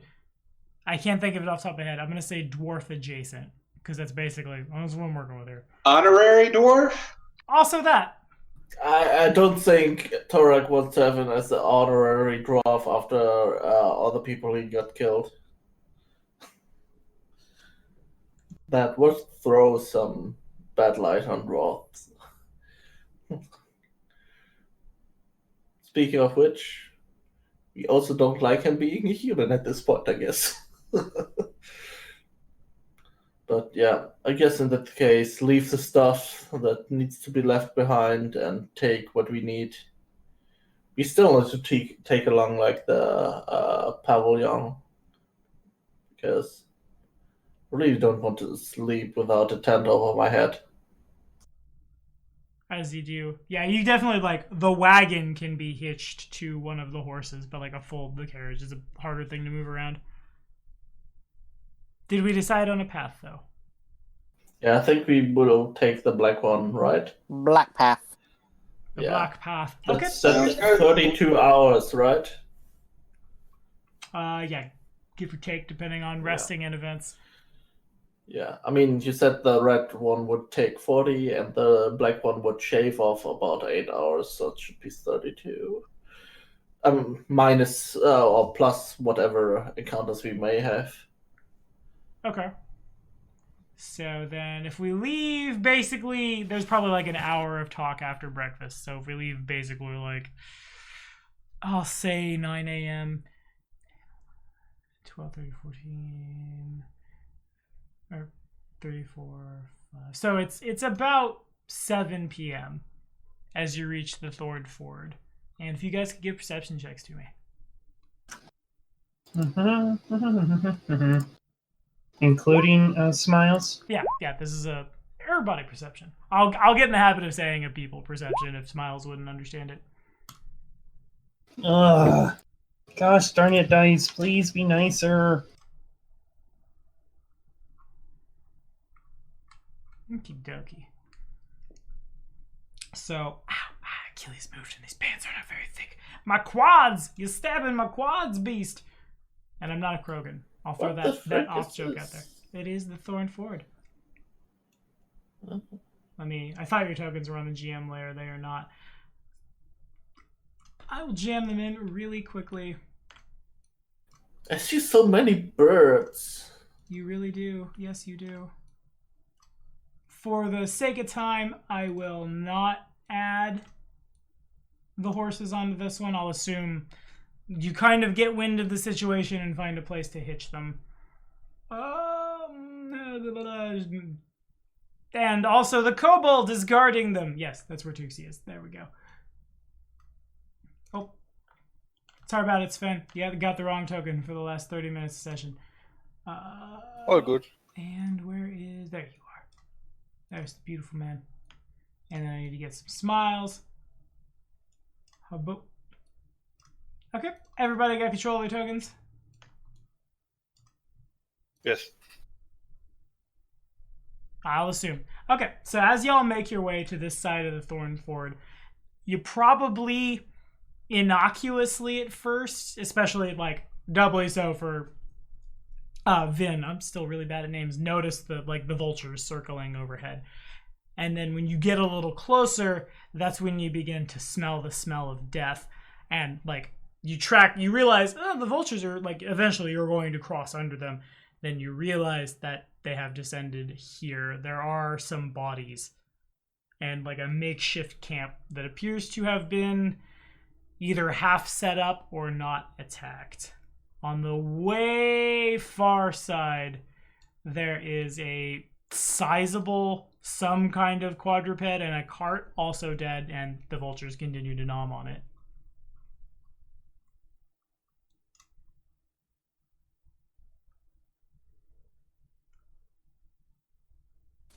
Death is here.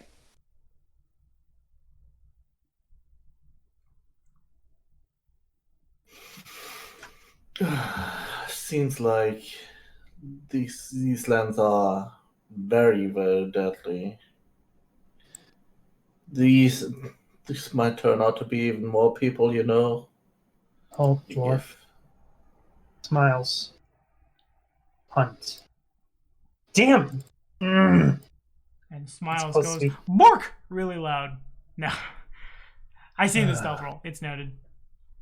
You don't know if he succeeded or failed. Smiles does not turn invisible.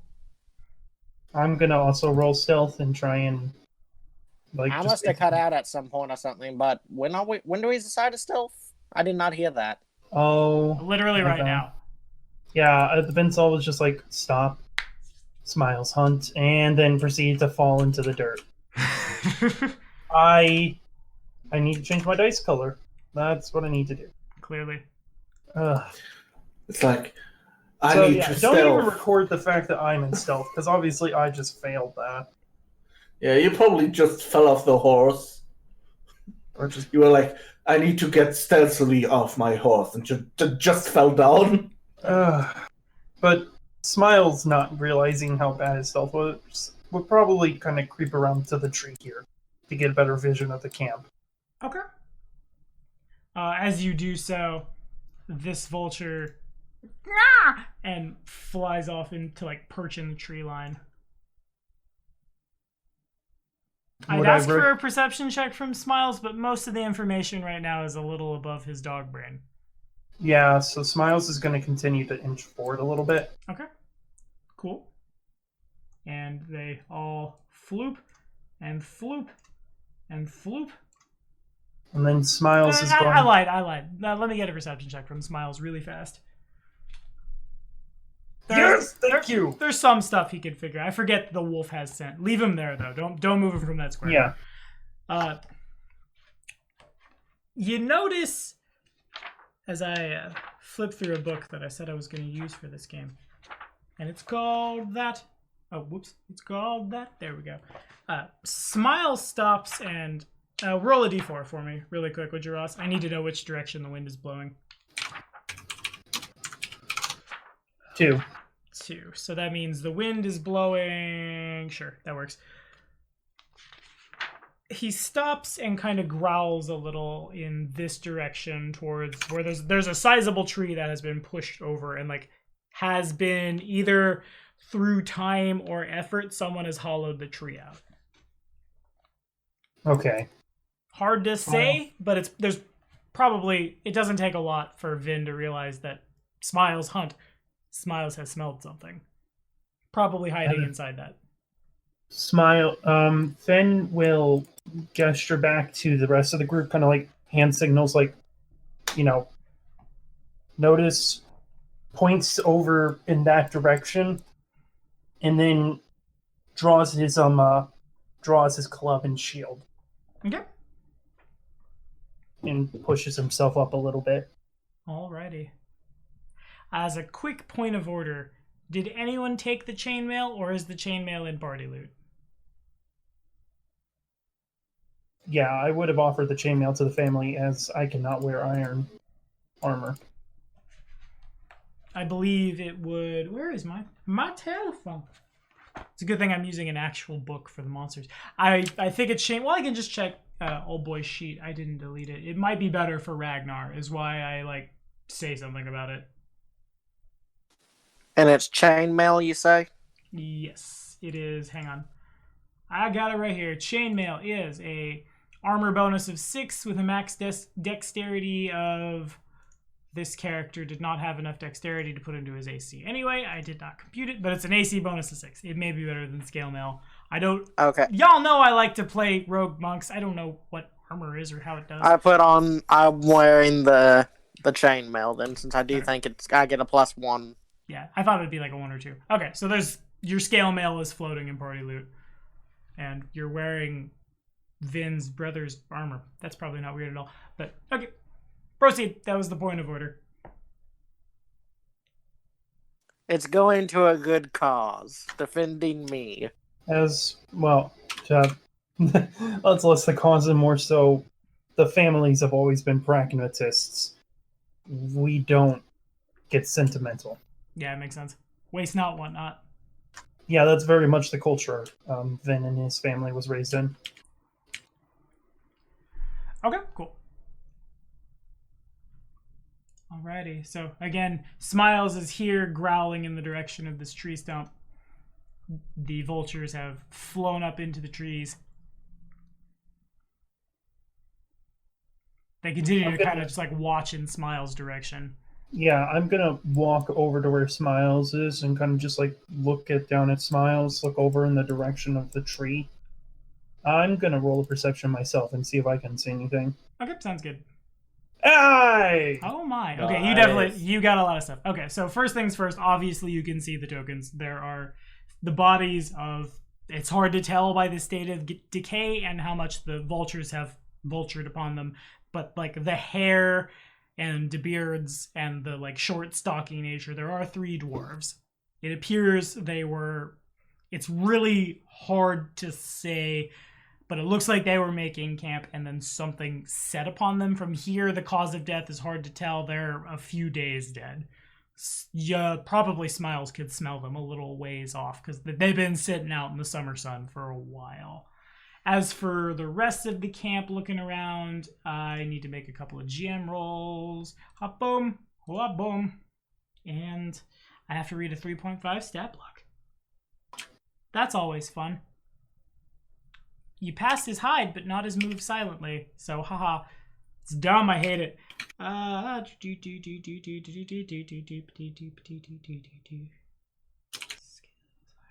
Yeah, okay. You're able to see both of them. Yeah, there are... I'll put them on the board.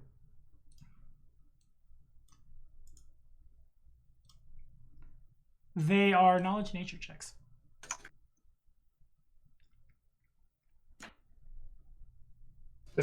Nice. They are commonly known as carcass eaters. They don't really have a animal name, shall we say. They're not quite a dire rat. They're not quite a wolf. They're not quite like a badger. But it's a similar kind of concept. It's at some point in time in the ancient histories of the world, there was some kind of animal that existed that was a cross between like a dire rat and a badger. There are probably some Kelid cultures that have a different name for them. Out here, they're just known as corpse eaters, and they are sometimes, when food is scarce, they can be found around graveyards, like literally just digging up graves and eating corpses. So delicious is carrion to them. You've beat the DC by quite a bit. 3 questions from Ross.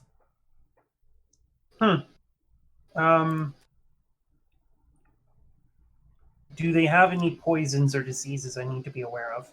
They do not. Okay. You would think they would, because they eat a lot of carrion and stuff, but they're actually, relatively speaking, clean animals. Okay. Does that count as 1 or 2? Call it 1. Okay.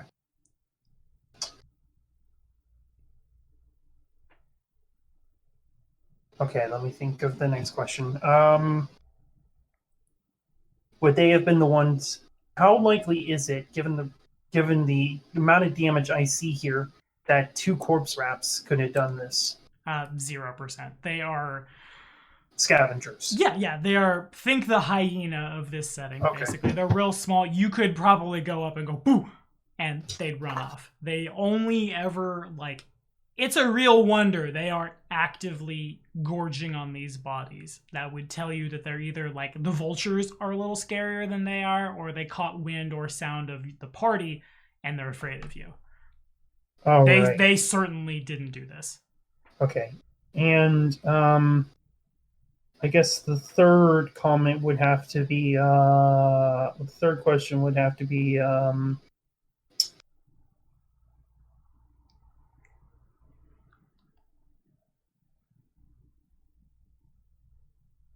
really, honestly, only third question I got is are they tasty snacks for smiles? I mean, not really. Not really. It'd be like a human eating squirrel. I'll say they're probably pretty gamey. He certainly not really would. With it. Yeah, it's not enough meat. I'll just kind of glance. Yeah, mechanically speaking, they are size category small. All right. Oh, realistically speaking, I guess my actual final question, not a silly one. That's fine. Yeah. How am I going to be able to easily scare them off? Essentially, are they confrontational to humans, or do they seem like I'd probably be able to just smack a tree a few times and kind of have them back off? Follow-up question: are you a vanilla druid or do you have an archetype? I'm vanilla. Okay, so you have wild empathy. They would be to quickly crunch the Matharuskis. They would be and where's your wisdom? Not your wisdom. I'm looking at a stat block from a 20-year-old, okay. Almost 30-year-old book. They're scavengers. They'd be as easy to scare off as a pack of coyotes, IRL. Run up, go, ha! Slam a thing. They'll probably run off. That said, they're probably also not a threat. They're probably just they are waiting their turn. Or got scared off and are waiting for their turn to come back again. I'll just glance in that direction. I'm going to then take another sweep around and then look back to the group and say, it's just scavengers. Nothing that will actively go out of their way to bother us. Y'all can move up a little bit. Oh, and hold on just 1 second. So that way I say the right name. Ragnar. Ragnar is the Ragnar is the priest, yeah. right? I am getting okay. I'm getting names now. Good. Okay, Ragnar, you're going to want to see this. Okay. Oh boy. Can you tell what got them killed? Are there tracks around? Certain wounds? I'll be looking for that. Should I roll a survival to find tracks and things like that? Yeah, if you would. 22. Alrighty. So it looks like at some point y'all can also probably see. Whoops! I almost dropped me. This is what happens when you GM from a book. The book must be micromanaged. I'll move it over here. that wagon over there seems to have been abandoned there.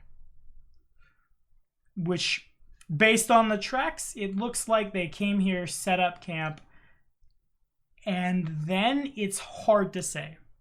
Like, you don't see, like, they came here, they set up camp. This looks to be like a little more than rudimentary tree stand.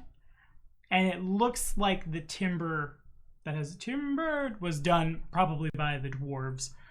It's almost like they were going to set up a little outpost or station or something like that here.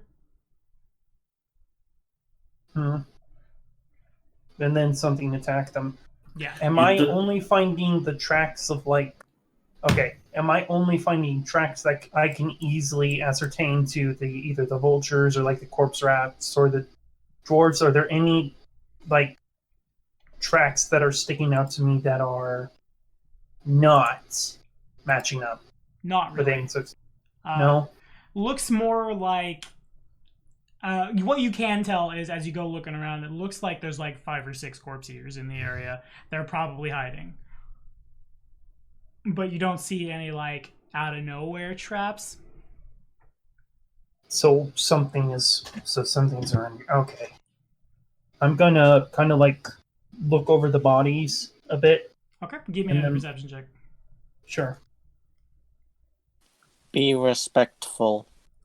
Of course. Okay, so the first thing that tokens are locked. The first thing that I think there's a hotkey for that. I need to. But I also need Smiles to make this perception check because I did move him down a little bit. Okay. Smiles is a dum-dum. You're a people. This is a people. Okay, this is a people. The body is lying face down. You look around and you see it kind of looks like his beard, but in fact it isn't. There's a little. It's real hard to say, but there's something under the dwarf, like his face is planted on it, that is unnatural, almost as if the body is trapped. I'm going to clutch my I'm gonna clutch my shield and bring it back up, and then like kind of hold my club out to stop Ragnar and say, "Hold." And I'm gonna cast Shillelagh right quick. Okay. Spell resolves. Okay. What does your Shillelagh look like when you cast Shillelagh? What happens? Because I always have a picture of Mirrodin in my head, and I think yours is way different than just lightning bolt. The way it works for Ven is that he kind of like just shoves the quarterstaff into the ground, and like roots and briars and whatnot entwine into the club, and he brings it up, and it looks like a patch of briars is essentially grown onto the club. Dope. A spiked club, if you will. So I will make a quick red dot for trap on the body. Tokens are unlocked. Okay. I'm gonna move over to this body. I point to the rest of the group. Do not engage with them. Back up if you are not good in close combat. And I'm going to. Devin takes a step back and then looks kind of weary. I'm gonna check this body. Okay, sounds good to me. Yeah, it's more of the same. Okay. It's almost in the exact same place. There's a.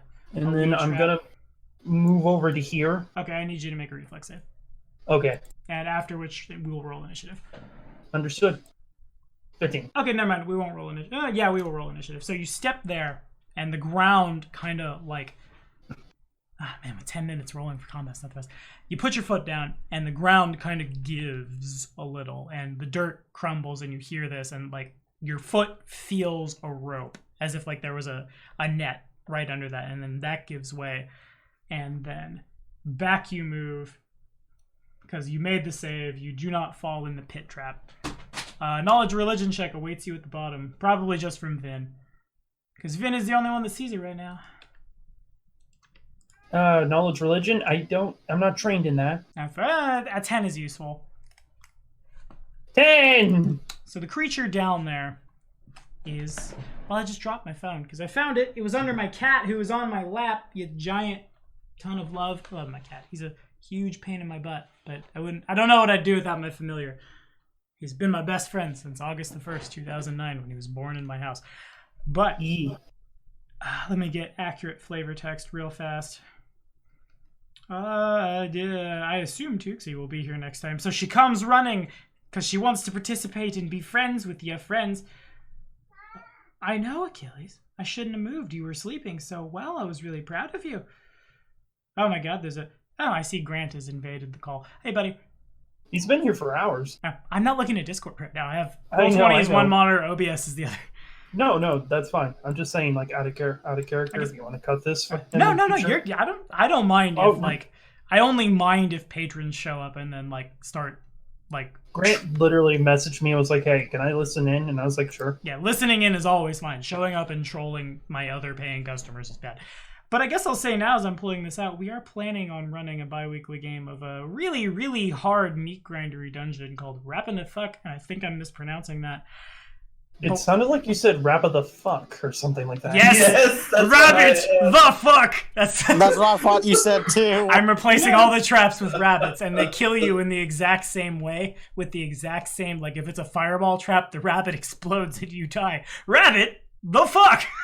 Oh, that's beautiful. I don't know when April Fool's falls, but And now all Grant is saying is he is hype. I agree. I'm hella. Is it okay? It's going to be a little while before we get it up and running. Can he show up on Sunday, Ross? Is that cool with you? But yeah. Okay, dope. Okay, so you look down and it's like the creature at the bottom of the pit looks up and sees you. Its beard has like half fallen out. Its legs look really mangled, possibly from a fall. I'm trying to... by the, like... It seems to be talking in, like, Dwarven backwards, almost like muttering to itself, and you've probably seen these more than once in the Stolen Lands. The creature is called... Is he using the language of the dead? Because I can speak that. He is not. Please do not Okay. interrupt the flavor text. It will throw me off really hard, especially That's when right. I haven't eaten in a while. But the struggles of a 20-something diabetic man. Anyway, the creature is called a trail gaunt, and you've probably seen them at least once in the Stolen Lands because they come about when you die with a cat, lost in the woods. You don't really know a lot about them with a 10, I'll say. And if everybody could roll for initiative, we'll probably do like a round of combat. I was about to say, Tommy, do you want to get a snack, bro? No, I'm not dying. I'm just like, I haven't eaten in a little while. I can tell because that when like a bunch of noises happen at once, my brain real hard. Funny how the conversation about patrons listening in is cool.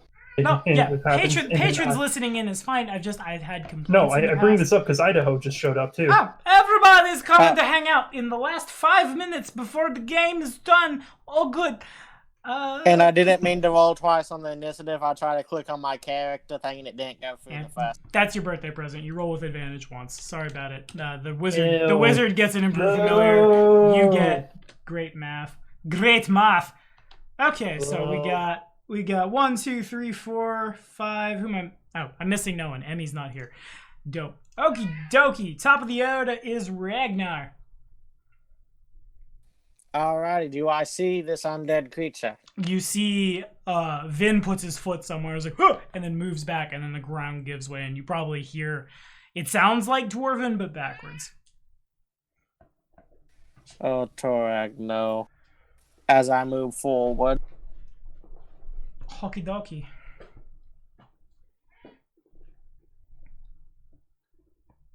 And then I cast... Would it be in range of effect of a cantrip that has a 25-foot area? What's the cantrip? That That one, like, 4G thing that you wanted to take?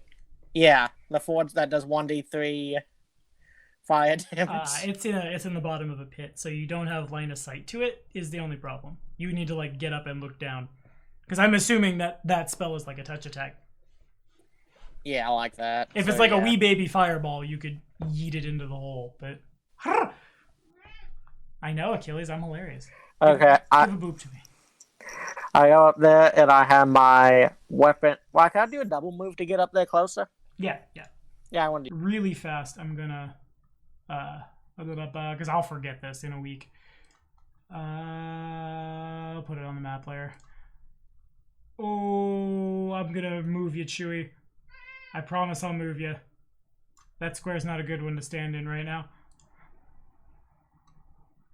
Okay, so I was just trying to get away. You'd resolve like there. Gotcha. And that's my turn to start out with, just getting up close to help set up stuff. Alright, Vinny.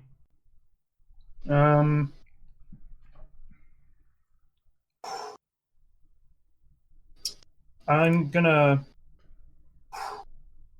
step down, or I guess. Can I hit him with my club? It only has like a, from here. He's about 10. You need a reach weapon to hit him down. He's at the bottom of the 10-foot pit. I'm gonna look. From my experience, would I know how dangerous these things are? Like, would I believe I could take it in a one-on-one fight? Maybe. It's a. I want to say, do you feel lucky?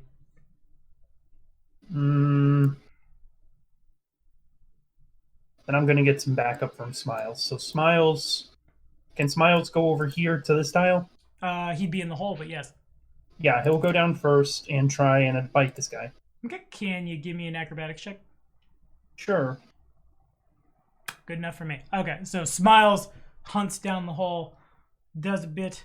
It does not quite get there. He bites in as he bites in, he pulls off a little bit of like the flesh of the dwarf's forearm, and it doesn't seem to care. All right. That always sounds like I'm flavor texting DR, but you hit him, it missed. Or rather, you missed, you didn't hit him. Okay, yeah, that's what I figured. And then I'm going to slide down there. Okay, acrobatics from you too, please. No! Hero point! Yeah, at 9:59 p.m. is not the worst time. Nevertheless, it is. You do land prone in your square, and it's 6 points of damage. Damn. What? Oh, God bless it.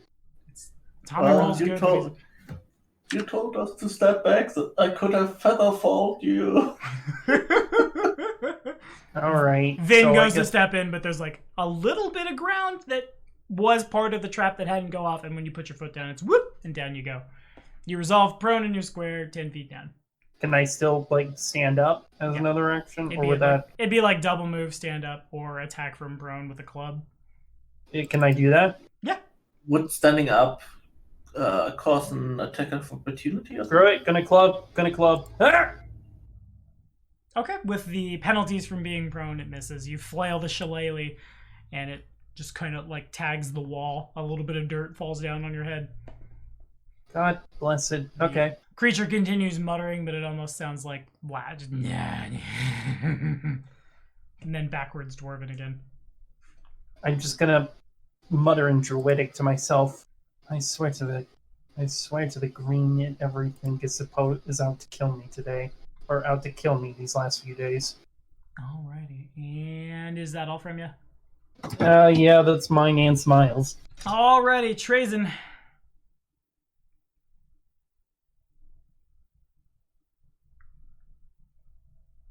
How much range was one square again? One square is 5 feet. It's weird because these squares are like rectangles. It's kind of funny. Kingmaker was the IIRC 4th adventure path put out by before they did really good digital maps.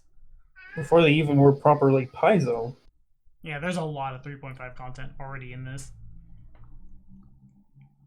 Can I see the enemy from here? You can.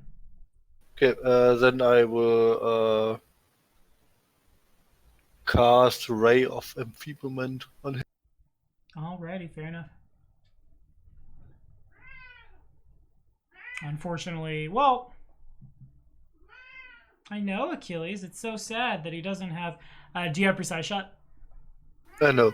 And you almost hit him, but like as Vin is sliding down, you have to like kick your hand 5 degrees over so as to not like and then hit Vin with it, and you kind of you hit the wall. There's a bit of a root hanging down. The root shrivels up.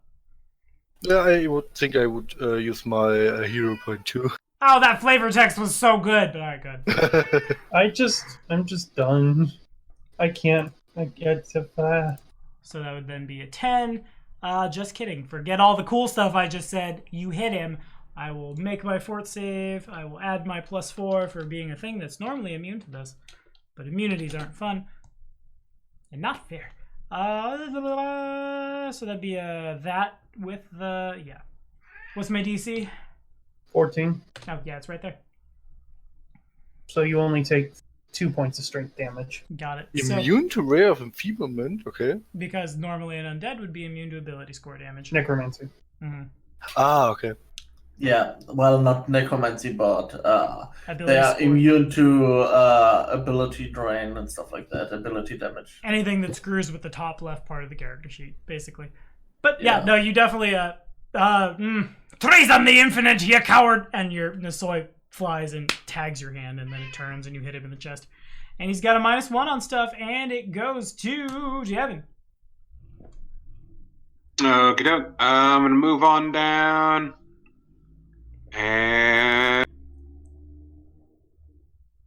Part of me really just wants to say, don't waste your powers.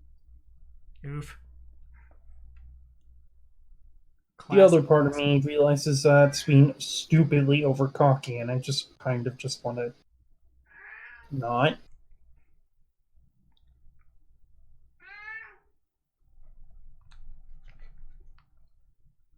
Achilles, you're so loud. Talkative cat is very talkative.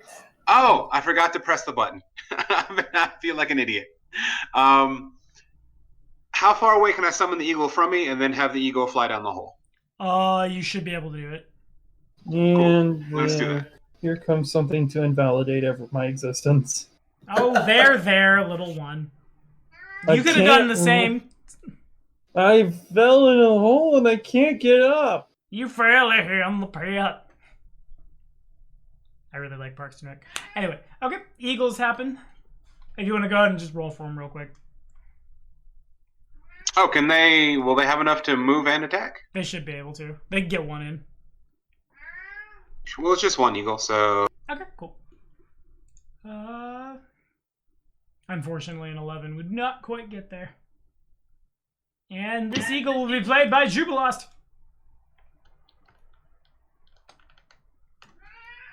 Okay. And I think, Giant gnome eagle. yes, the best eagle. They're famous all throughout the Nora Marches. Isn't that the guy from Kingmaker? That's why I said Jubilost, you nerd. Oh, right. Alright, so I don't really use him much. I just got him at my gun. yeah, I like him. He reminds me too much of me, so I was mad at him at first, but I digress. Okie dokie, it's my turn. What does the thing I'm doing? Nothing yet. Okay, so I'm just gonna I'm gonna full attack the druid. There's a PFS GM in the chat right now. What is my bonus to hit a prone creature? Probably something ridiculous to the point of which I am going to die. Oh, he's not here. Damn! Oh, no, he is here.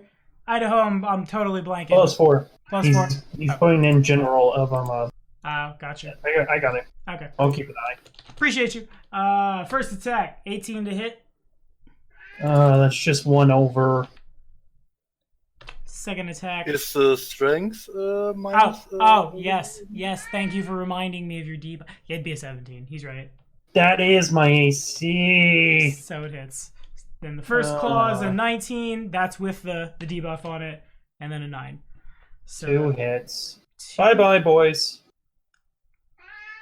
Well, the strength minus also applies to his damage, so that's good. Yeah, no. Bye, boys. Give me 2 fortitude saves. 1, 2. Okay, they both Nice. pass, I think. Yes, they do. Dope. Okay, so then...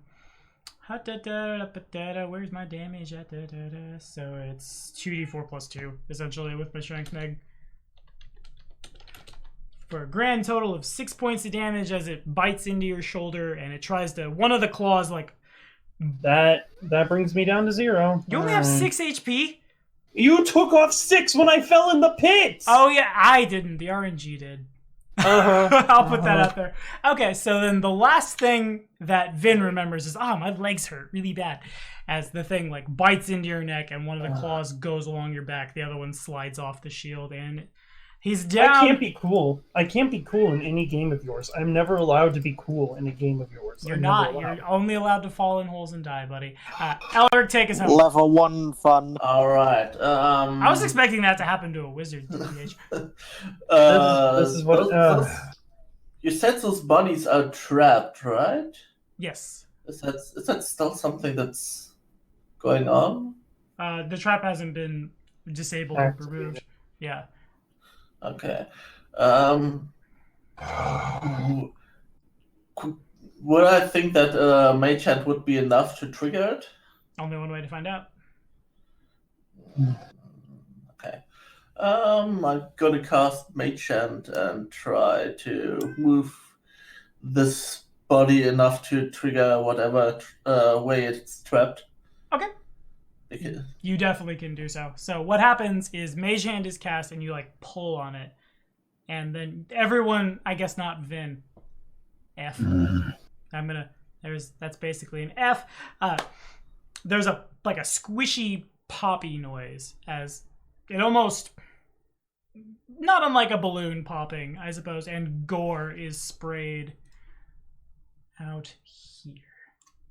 You can hear the sounds of not quite a rat, not quite a wolf begin to yip, and like they'll enter initiative next week as they go to run out to the new source of fresh yummy.